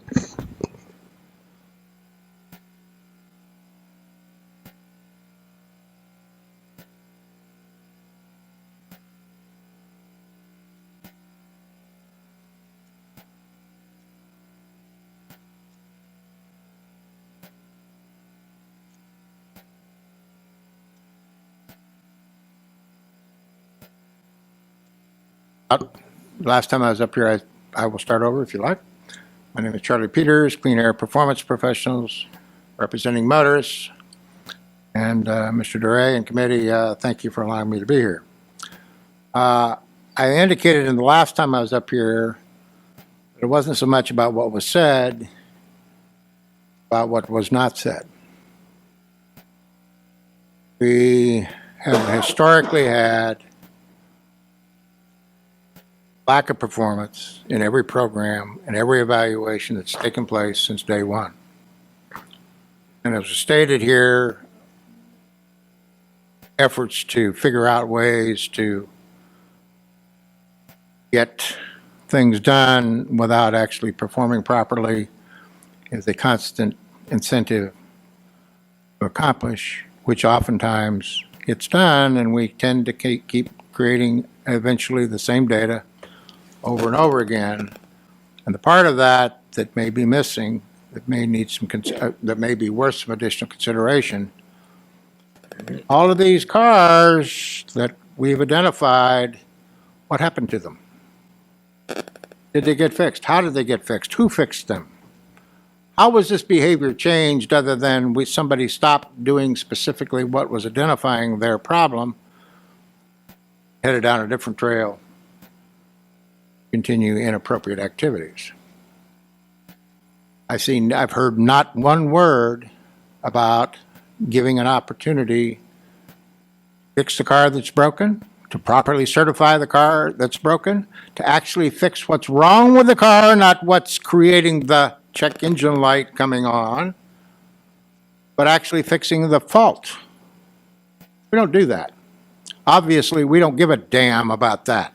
We don't give a damn about the air quality in the state of California. We don't give a damn about consumers in California. The only thing we give a damn about is being able to tell somebody that we're being successful, which we are not. I think it's time for us to slow down a little bit and consider what we're going to do about these cars that fail. What are we going to do about getting them actually repaired? What are we going to do about this little device that's in front of the oxygen sensor that gives it extra room that indicates to the computer that the catalytic converter is fine when it's not, et cetera, et cetera, et cetera. So the only way that's going to happen is to deal with the car and people issues, not technology issues. Have the referee and the Bureau of Automotive Repair determine what the car needs specifically to fix it, send it back for additional consideration. And what we have found out previously is that in those cases, that car gets fixed and passes 100% of the time.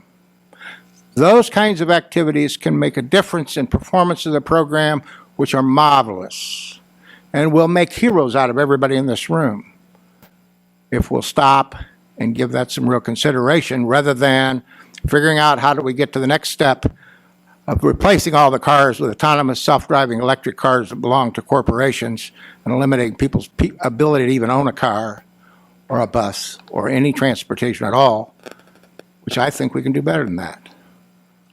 So I petition you, all of us, to give some consideration about a magic word called respect, for us to start respecting each other in this system and incorporate the people involved. I have in front of me an article that I wrote to the governor and to the president, and it says, in 1992 visit to EPA in Washington, D.C., we were asked about the technology of IM240 at doing tests and identifying and performing properly in the marketplace. And I said, it cannot happen. I'd like to talk to you about your federal test procedure. And I said, you cannot use that to appropriately identify cars and get them to work right. There was a follow-up meeting in 2003 in Upland, California, with an agreement to start a pilot study to demonstrate proof of concept to improve program performance, to start within 45 days. We're still waiting for the 45 days. The part on here that matters the most is a very simple sentence that says, people matter. Well, it's time that they start to matter, or we're going to lose everything we've worked for an awfully long time, and having jobs and having a future in this country. Thank you. Thank you, Charlie, for the comments. Additional comments, questions?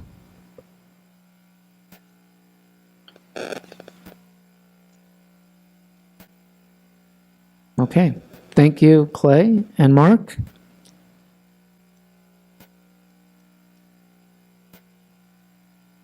In the words of Monty Python. And now for something completely different. Something non-smog check. And I didn't mean you, Bill. I meant your presentation. Yes. It was kind of heavy on the smog check side, this agenda. We'll talk at the end of the meeting about some ideas going forward for the April meeting. Thank you. Welcome, Bill. Good morning. Thank you, Pat, and thank you to the advisory group for allowing me to once again come and entertain you with one of my presentations. This morning, it's something entirely new, so I think we all share in the excitement at, oh, what's Bill going to talk about today, and let's find out. So I want to talk about our online license lookup. In reviewing it over recent months, we determined there are some aspects of the license lookup that make it somewhat unfriendly to consumers. And we, through efforts in collaboration with the Department of Consumer Affairs and internally at BAR with the exec office, the Enforcement Operations Branch, and our program support unit, we created some changes that I think will benefit the usability of the web license lookup or the on-license lookup. And so let's go through those now. So we had 6 concerns that we identified. In an ARD registration, when it listed the registration, it described it as an automobile repair dealer. Obviously, that's incorrect. It is automotive. There was and I'm going to show examples of all these items as we progress through the presentation. There's areas on the license summary where it displayed actions and it would say yes at the top and then no at the bottom, or vice versa. So the way to correct this was just to remove actions from that section of the online license lookup. And again, I'll show you that. The public records documents display was not user-friendly at all. You would pretty much have to be a BAR employee with knowledge of enforcement to understand the acronyms there. So we've made that to where consumers should be able to view and understand the documents they're viewing a little easier. We're going to add a probation indicator for license status so a consumer can determine when an ARD is on probation if they're seeking to determine who they're going to do business with. We've added order of abatement to a station citation display. And the technician license type historically has just displayed mechanic, whether it's a smog technician, a brake and lamp adjuster, or a brake and lamp adjuster, and we've corrected that. So the first one is automobile repair dealer, and as you can see there, under license type, it does say automobile repair dealer. So working with DCA Office of Information Services, we've changed this to where it says ARD and then automotive repair dealer.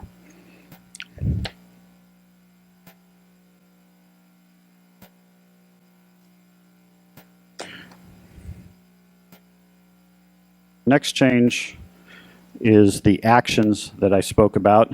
And as you can see there, up in the top on the license summary for the automobile repair dealer, and this is an old slide because this no longer exists on our webpage. Both of these changes have already been implemented. It says actions there as the last row of information displayed, and then down at the bottom under related licenses, registrations, and permits, it also says actions, but you can see the two conflict. The ARD shows an action while the related license, whichever that one is, shows no action, and that's rare. We don't do business that way. If one license is disciplined, they all are.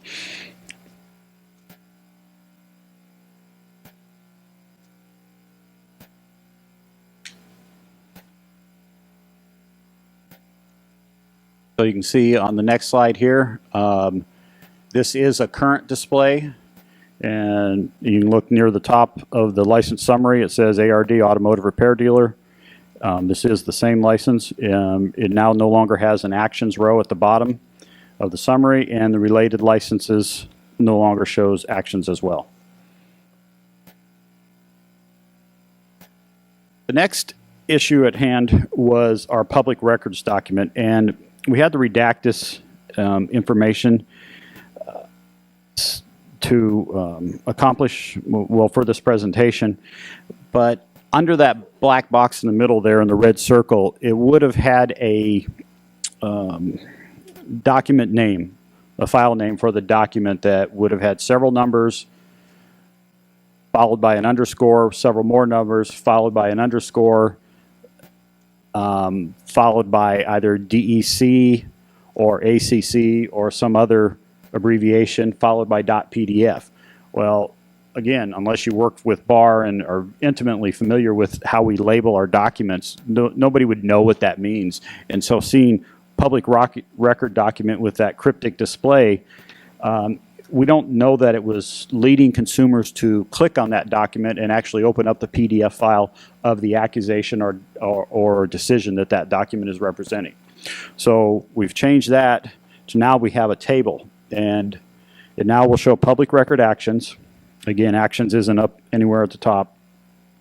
It'll list the year the action took place, whether the accusation was filed 1 year and the decision came the next year, which is unfortunately often the case. And then it has a column on the left with the actual date of the action. The center column will name what the action is: accusation filed, a petition to revoke probation filed, and so forth. And then it'll say public record documents. And so the implication there is that where it says accusation filed, that public record document next to it is that accusation. This change has required, again, a lot of collaboration between the department's technology Office of Information Services and Bureau staff, in that the naming of these files and the data entry into our enforcement database have to match perfectly. And this effort was beneficial to BAR in that we were actually able to identify a number of records that were entry errors were made, because these are done by humans. So currently, this is not live on the web. They're still writing the programming and updating the programming at DCA to bring it live. We're hoping within the next few weeks that'll be done.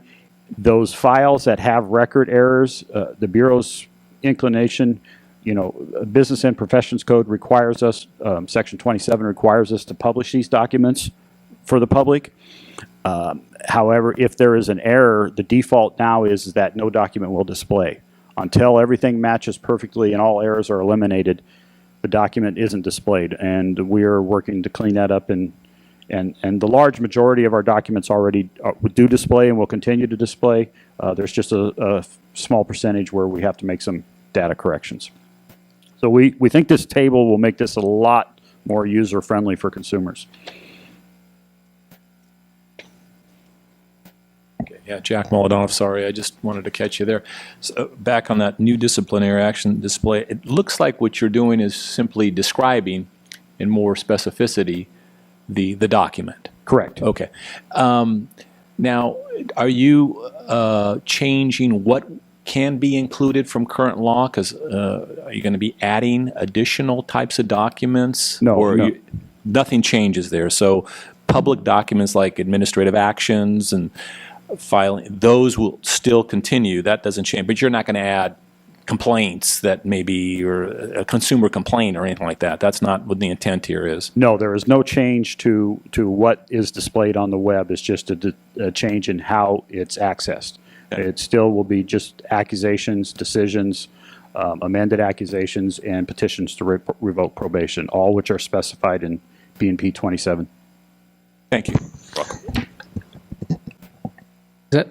You listed a number of them. It's proposed decisions from the ALJ, as well as the final adopted decision, whether it's in support of the ALJ decision or rejecting, or whatever the final order or decision from the department is, right? Exactly. The government code mandates a proposed decision from an ALJ as public record after 30 days from receipt by the agency. So those will now be published for access by both respondents counsel, and the public at the 30 days, at day 31 after receipt. So, yes. Yes.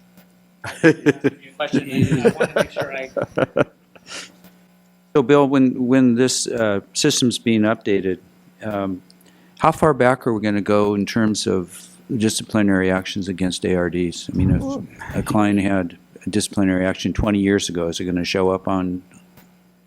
That's the statute is pretty clear in that it says, it seems to imply, and through discussions with legal counsel, that it is correct that it implies any current and active license, all public record documents associated with that license. So there is no time limit for dropping things off after a certain number of years. There's a time limit into how far back documents have been scanned, and the technology existed to get these documents up there. So there will be a little of that, but no, there is no, after 10 years, it's no longer displayed. That's no provision in statute. So Pat was just saying that we're going to have proposed decisions from the administrative law judge now posted? Yes. And then we'll have after that, whether the bar adopted, did an alternative decision, et cetera, we'll have that posted also? Correct. Will there be any explanation for the public or to the public as to what a proposed decision means? I mean, they could see a proposed decision and then they could see something different from the bar, and the public's going to be left to question why. There's not, given that they're not displayed now, there's no explanation of what a PD is. I'll just use the acronym. But I think that's something we will take under consideration as an explanation, because that's a key point for both parties, is that it's really, at that point, it's a recommendation to the director from the ALJ. I don't know that does the director's decision usually include the proposed decision, and that's what the decision was the reason? No, it does not, or does it? So that's the reason why the proposed decision is, if you had just the director's decision or the department's decision on this matter and could not see the evolution of that accusation all the way to the director's final decision and order. I think that was the reason why we put the proposed decision, or wanted the proposed decision on there, because the director has to act on something. And I think it's good that you. Okay. I think it's good that you're going to show the proposed decision, but most people reading a proposed decision won't know what it is. Won't know what it is. Yeah, I think that's a good suggestion. That's the point. That's probably our next phase. Yeah. In the evolution of this representation or display on the website. There was another comment you made that I think is something to take under advisement, which is how long do these, we do need to look at compliance or kind of observance of the records retention policy of the department, and we'll take a look at that. I don't know what it is, but we also, in some of the cases, probations, for example, may extend beyond the period of records retention, so you might want to err on the side of more information, but yeah, something that happened 20 years ago perhaps isn't necessarily relevant. And the point I don't think is lost on you at all, Bill. I mean, you can have a disciplinary action against a licensee let's say it's 20 years old, and there hasn't been anything since that action, the licensee has been in compliance, is a model, business person, et cetera. But as long as that stays on the record, that licensee is continuing to be punished for something that happened a long time ago. And that will have an adverse effect on that person's business. So as a matter of fundamental fairness, I think that's something that we need to consider, is how long does it really need to stay as a matter of public record on this website, the disciplinary action. And we've had these discussions on that very issue, and I think we'll continue to discuss it too. But one of the points that was brought up, and the reason for putting the date in this table, is that does tend to show the public, if the only document up there is dated 2003 and they're still in business, then the public, it's a reasonable assumption for whoever's viewing the online license lookup, say, well, then for 15 years, there's nothing else has happened to this station, and they continue to be in business. But no, we certainly will go back and review this. And like Pat said, we'll look into our records retention and see how that coincides. I think John has a question. But this just to clarify, this table that we've created didn't add old records that previously weren't listed on our, it just is a better descriptor or display, but because we had older, if you're saying 20, we had accusations going back 20 years, or still do until this gets implemented, right? Does it go back that far? No. It doesn't? The scanning and posting of documents began in the late 2008, 9. Oh, so it's only been a recent phenomenon of posting documents. Okay. And I don't know if that's coincided with a statute change at that time, or maybe a reread of statute that mandated the department to do this. Thanks for that, pointing that out. I forgot about that. So by default, we're only going back 10 years. Yeah. Bill, just a quick comment, because again, the public's always had an opportunity to get a public records request for complaint information and so on. But the concern that I have goes back to all the issues that we faced with the Trevor Law Group and the frivolous lawsuits that were filed based on information that was published on the BAR's website. And my concern in having this change in the website is whether or not it's going to lend to more of those types of lawsuits with these types of attorneys that this is what they do. And I think it's key to remember that these documents already exist on the web in the current display. They're already there, and they have been there for several years, 2008, 9 roughly. So there's no change to what's being put out there. What was previously not public, such as station inspection reports, complaints, and so forth, remain I think that's an important distinction, because the lawsuit from the Trevor Law Group was basing information we were posting at that time under that administration in response to consumer complaints, essentially notices of violation, NOVs, which are no longer being done. These are just things related to disciplinary action, as accusations, and the evolution of that accusation all the way to final order being issued by the department director. Correct. Follow-up. So I got the 20 years back. You can't go 20, but let's go forward. So someone does get in trouble, and they're on probation, say for the 3 years, and then they've completed their probation period and they're a model citizen, shop now. How long does that stay on their record? How many, so they finish, does that drop off within a certain amount of time, or does that stay on forever? And again, I think that's what we'll have to look at in part of our discussions of records retention. And we're obligated to comply with what the legislature has directed through BMP, but at the same time, we have a records retention schedule, and all those factors need to be brought into the discussion to make, as Lou said, an equitable policy for posting of these documents. Yeah, I'm just thinking out loud, is that if that stays on for a significant period of time, you've got the scarlet letter, right? So I don't know what prevents a facility then saying, well, that's not, it's going to, continue for years. What prevents them from just incorporating again, or, with another name, same, is that? I can see an incentive would just say, hey, if if that's not going to drop off within a certain amount of time, I'll just go ahead. I'm just thinking out loud that I could see where a shop would say, hey, I don't want that scarlet letter on me on the website, so I'm just going to reincorporate with a new corporation and avoid. I think that possibility will be part of our discussions. Okay. Thanks. I appreciate it. Okay, well, with that, I'll move forward. And certainly, thank you for all the questions, and thank you for voicing them as we go through. I certainly appreciate that, and that's always my viewpoint is ask when they come up.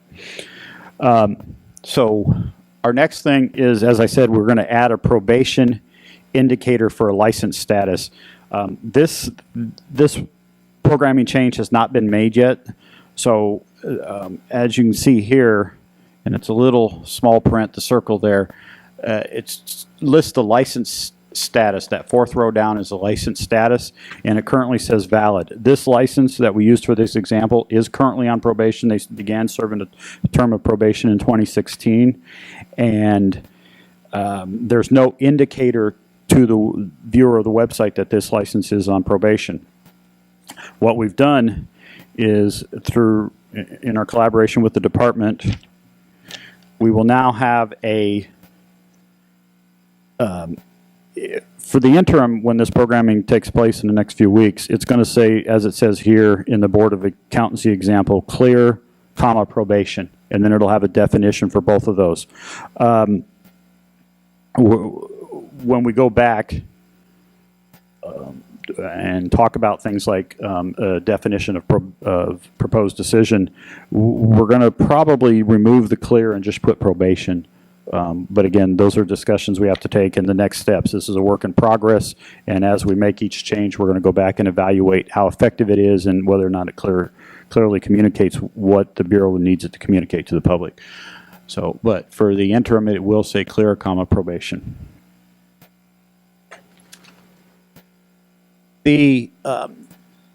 As many on this group are aware, and many in the industry are aware, AB 2289 several years ago created an order of abatement to be included with smog check citations, and with the wrong platform / OIS citations issued to those that were not testing the vehicle on the proper test platform a couple of years ago. We issued a lot of orders of abatement only with no monetary fine. The programming for the online license lookup would list the penalty as 0, but wouldn't clearly display for stations. For technicians, it said order of abatement as a penalty. So we've changed that, and you can see here it says penalty 0.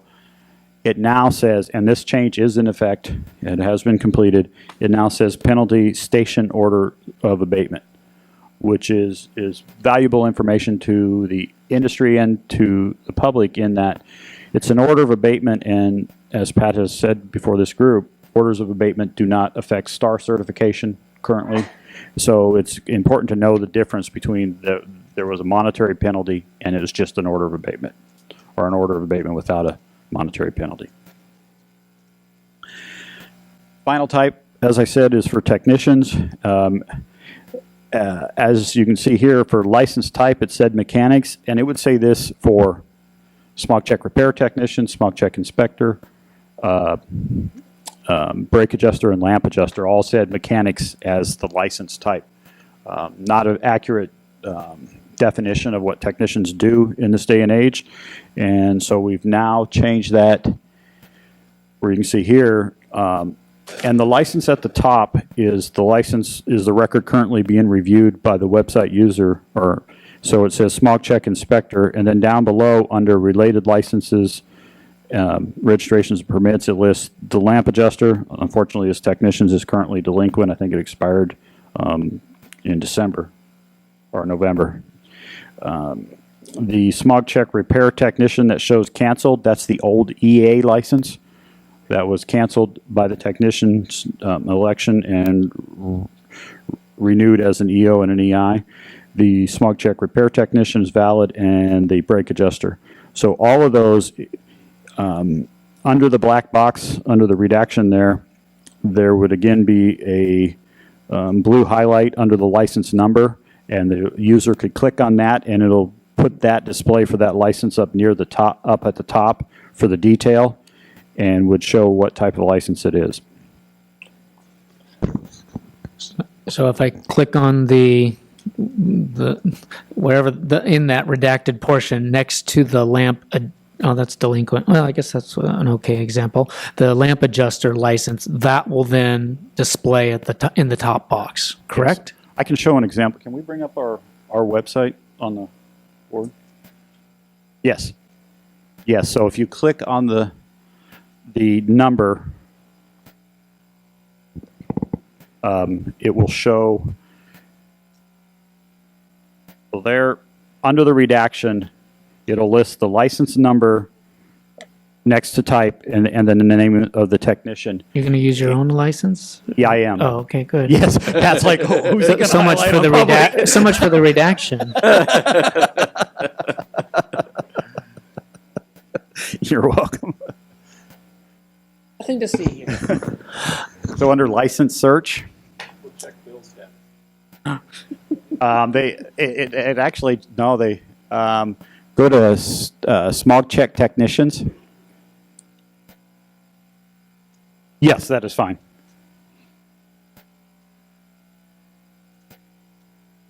So this is how a person would search a license. Under license number, type in 32954. Hopefully that's right. Please say that number again. Kidding.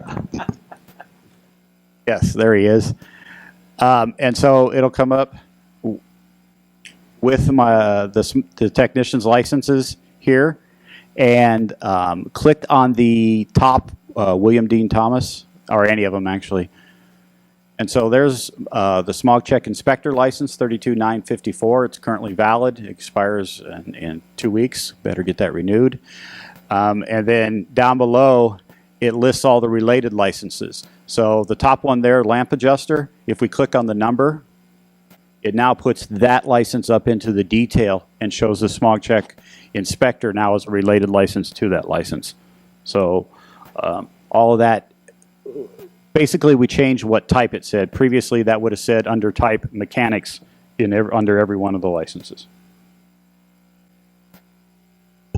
Much more descriptive as to the actual Yes. license. That's good. Yeah, I like it. Pat, I have a question. Yeah. George. Not a question. One more thing real quick, George, and then we'll get your question. Sure. I just want, we should have gone back to that. I wanted to point it out that there are no actions or public record documents associated with those licenses of any sort. So go ahead, George. George Ritz. California Automotive Teachers. On your revised display for the order of abatement, it's the only one that you don't have a definition for. The definition of order of abatement. Add that to that slide. We'll make a note of that and discuss that in the next, I don't think there would be any problem doing that. We can say publicly an order of abatement is a cease and desist or fix it ticket, start doing it right. But. Yeah, I think these are all good suggestions. I think we also had more changes to that we had requested, and the department said time out. Yes. And let's finish the first phase of this in the first order before you start adding on to it, because we did see some things that weren't going as far as we would like it, and so we had to kind of do the timeout with them and let them get the first wave of requests implemented, and refinements are certainly acceptable, but we had to let them get their work done. Yes. The department was very clear, not being an IT person, that the amount of work in what I viewed as a simple request was much more than we thought. And they asked that we come back with where we blocked 6 changes together in one request. They asked that we not do that again. So. All right. Thanks, Bill. Additional questions, comments from the advisory group? The public. Mr. Peters again. Come forward, please.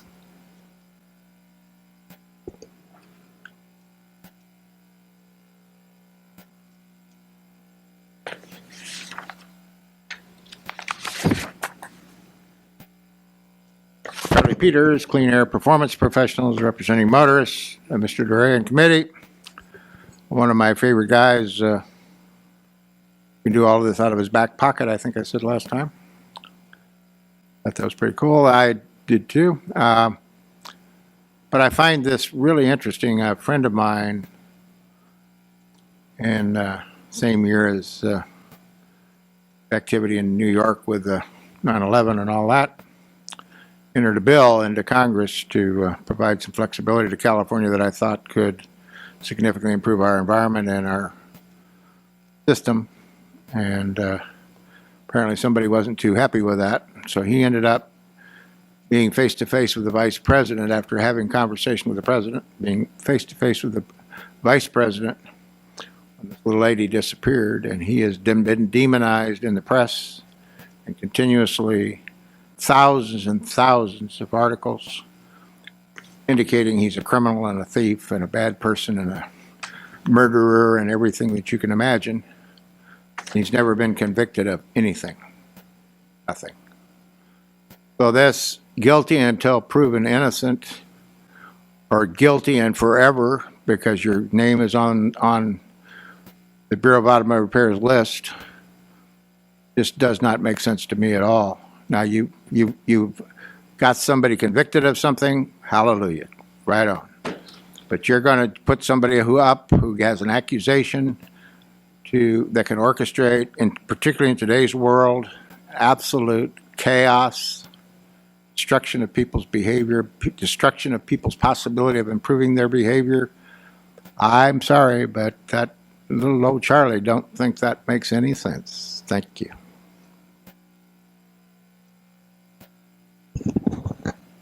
Thank you, Charlie. Additional comments? Anyone from the webcast? Okay. Thank you, Bill. Thank you, Pat.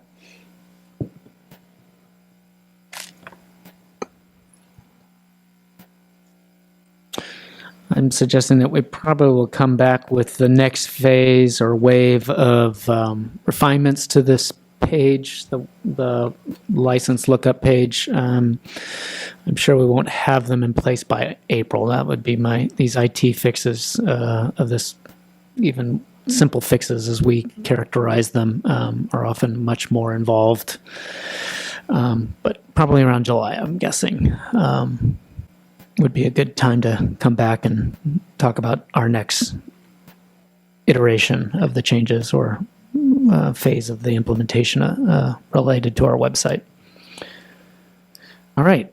Our next item was just a handout, but it will open up for any questions. We did reorganize the presentation. This is the quarterly enforcement statistics update. Bill used to come up here and just read through the slides, but it seemed like it was pretty self-explanatory after about a year and a half to 2 years worth of presentations from Bill, so we've just left it as a handout that was available at the front of the room. Were there any questions related to any of the slides? Anyone had a chance to look through it?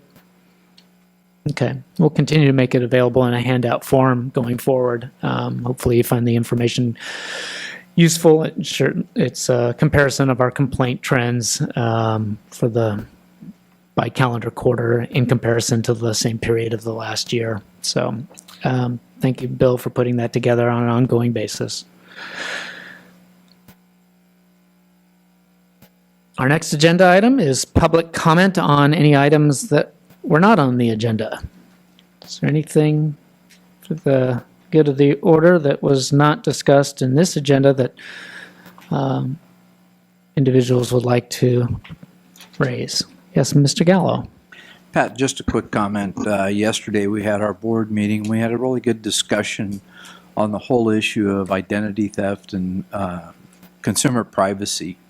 And one of the things I think we need to really think about is, with the number of invoices and paperwork and everything that we generate, is what the value really is of having the customer's address and information printed on the actual ticket copies, especially when you're making duplicate copies and you need to shred now and destroy copies. And so we're just wondering, as we're working toward, and trust me, I'm not trying to belabor the whole issue of revising the regulation for documentation and electric authorization and all of that, I'm not going there. But what I think we need to consider sometime down the road, maybe at the next BAG meeting, is to really kind of start talking about and having a discussion on consumer privacy and invoicing systems, that we can take the information and put it into our systems, but when we're printing copies, that we're not printing the customer's information. Maybe just their name, but not the name and address and all the other private information, because we see it all the time with the amount of cases of identity theft and so on. Just something to consider. Thank you. All right, thank you. Additional? Mr. Kusa? Pat, at the last meeting, there was a comment of maybe having a workshop for permanent DTCs. Is there any plan for that coming up at BAG meetings or at group meetings? Yes, absolutely. We were looking at adding it to this agenda, but I think we're thinking we wouldn't have enough time to get a good discussion on it. And I believe a workshop is being considered for the April. In fact, I know it is for the April meeting, in conjunction with the April meeting. So it would probably be an afternoon session dedicated to that. Thank you for raising that.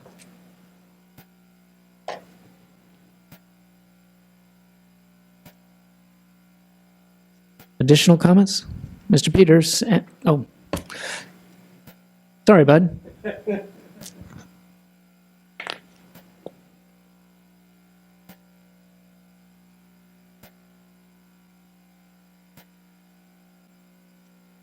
Hello, I'm Charlie Broken Record Peters, representing Clean Air Performance Professionals Motors. We've been suggesting, and I'll request the possibility of putting it on the agenda for the next meeting, the possibility of entering the information off of the label into the smog check, and the possibility of moving the announcement that this car previously failed to the after all entries. Been under discussion for decades that the original requirement for information on the warranties, etc., doesn't seem to be complete without that kind of information. Be added to the next agenda. Thank you.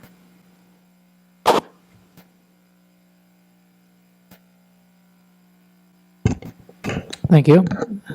Mr. Bud Rice.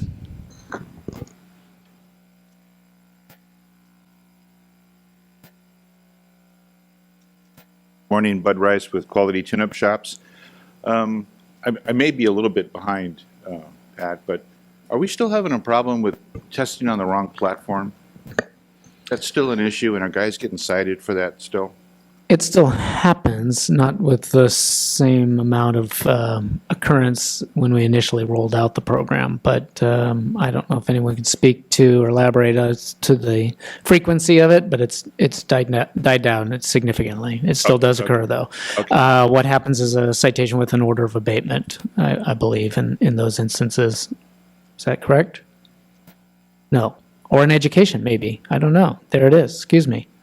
Well, I think initially when we rolled out, we had citations with orders of abatements. There were some that were issued with a monetary fine, but in the initial days of rolling the OBD inspection system program out, citations with an order of abate weren't. Now we've since backed off on that and are sitting down and having a conversation with the shop and the technician, as I understand it now. Yeah, now it seems to me, if you go back in time when it did happen more often, either guys made an oops, or they ran out of certs on one machine and thought they would be able to use the other machine because it's still a smog check, and I've got certs in that one and not in this one, so they do that, and they're behind the 8-ball.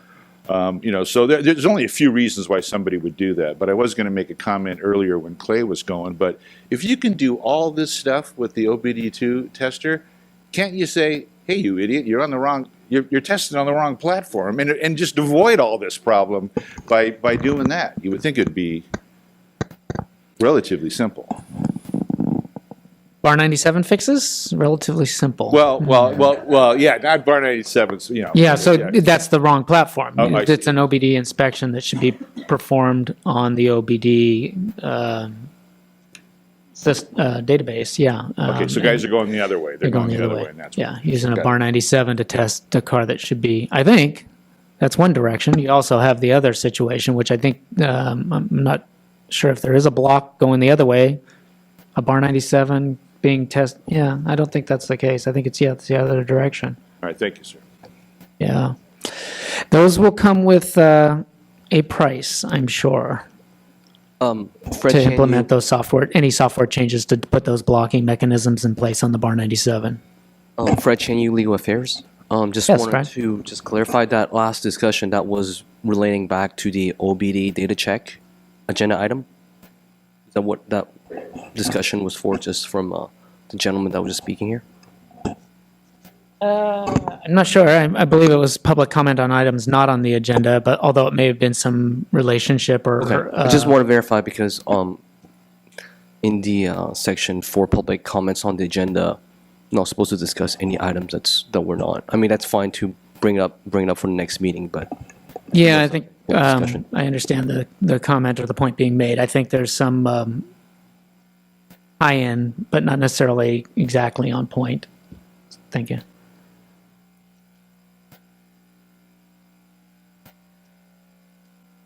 Additional comments? All right, our next agenda item is just to set and publicize the next Bar Advisory Group meeting will be on Thursday, April 19th, 2018. And I guess before I kind of related to public comment on items not on the agenda, at the opening of the today's meeting, we had a discussion a little bit with the director about the sunset review process. I noticed following our publication of the sunset review report in December 1st and the availability of it on our website, there was some concern about the characterization made by BAR about our not being aware of a technician shortage in the industry. And I meant that not to be any disrespect or not dialed into all of the issues. We just hadn't talked about that issue in quite some time. And so that was an innocent mistake on our part. I suspect there'll be the opportunity when the legislature responds to us to make a note of some additional information that has come to light since the publication of that report about the state of affairs and the state of the technician numbers in the industry. So Mr. Gallo in particular and Mr. Molodanoff and others have commented on this and provided some information to me and my staff. So we'll include that in the ongoing discussions with the legislature as it relates to the sunset review process. And as it relates to this agenda item, the next advisory group meeting, we are considering adding as a topic maybe someone to come in and give us a presentation on the state of the industry and how what the numbers look like. That would help elaborate or shed some more light on this issue. Additional comments as it relates to the agenda for the next meeting? Any items?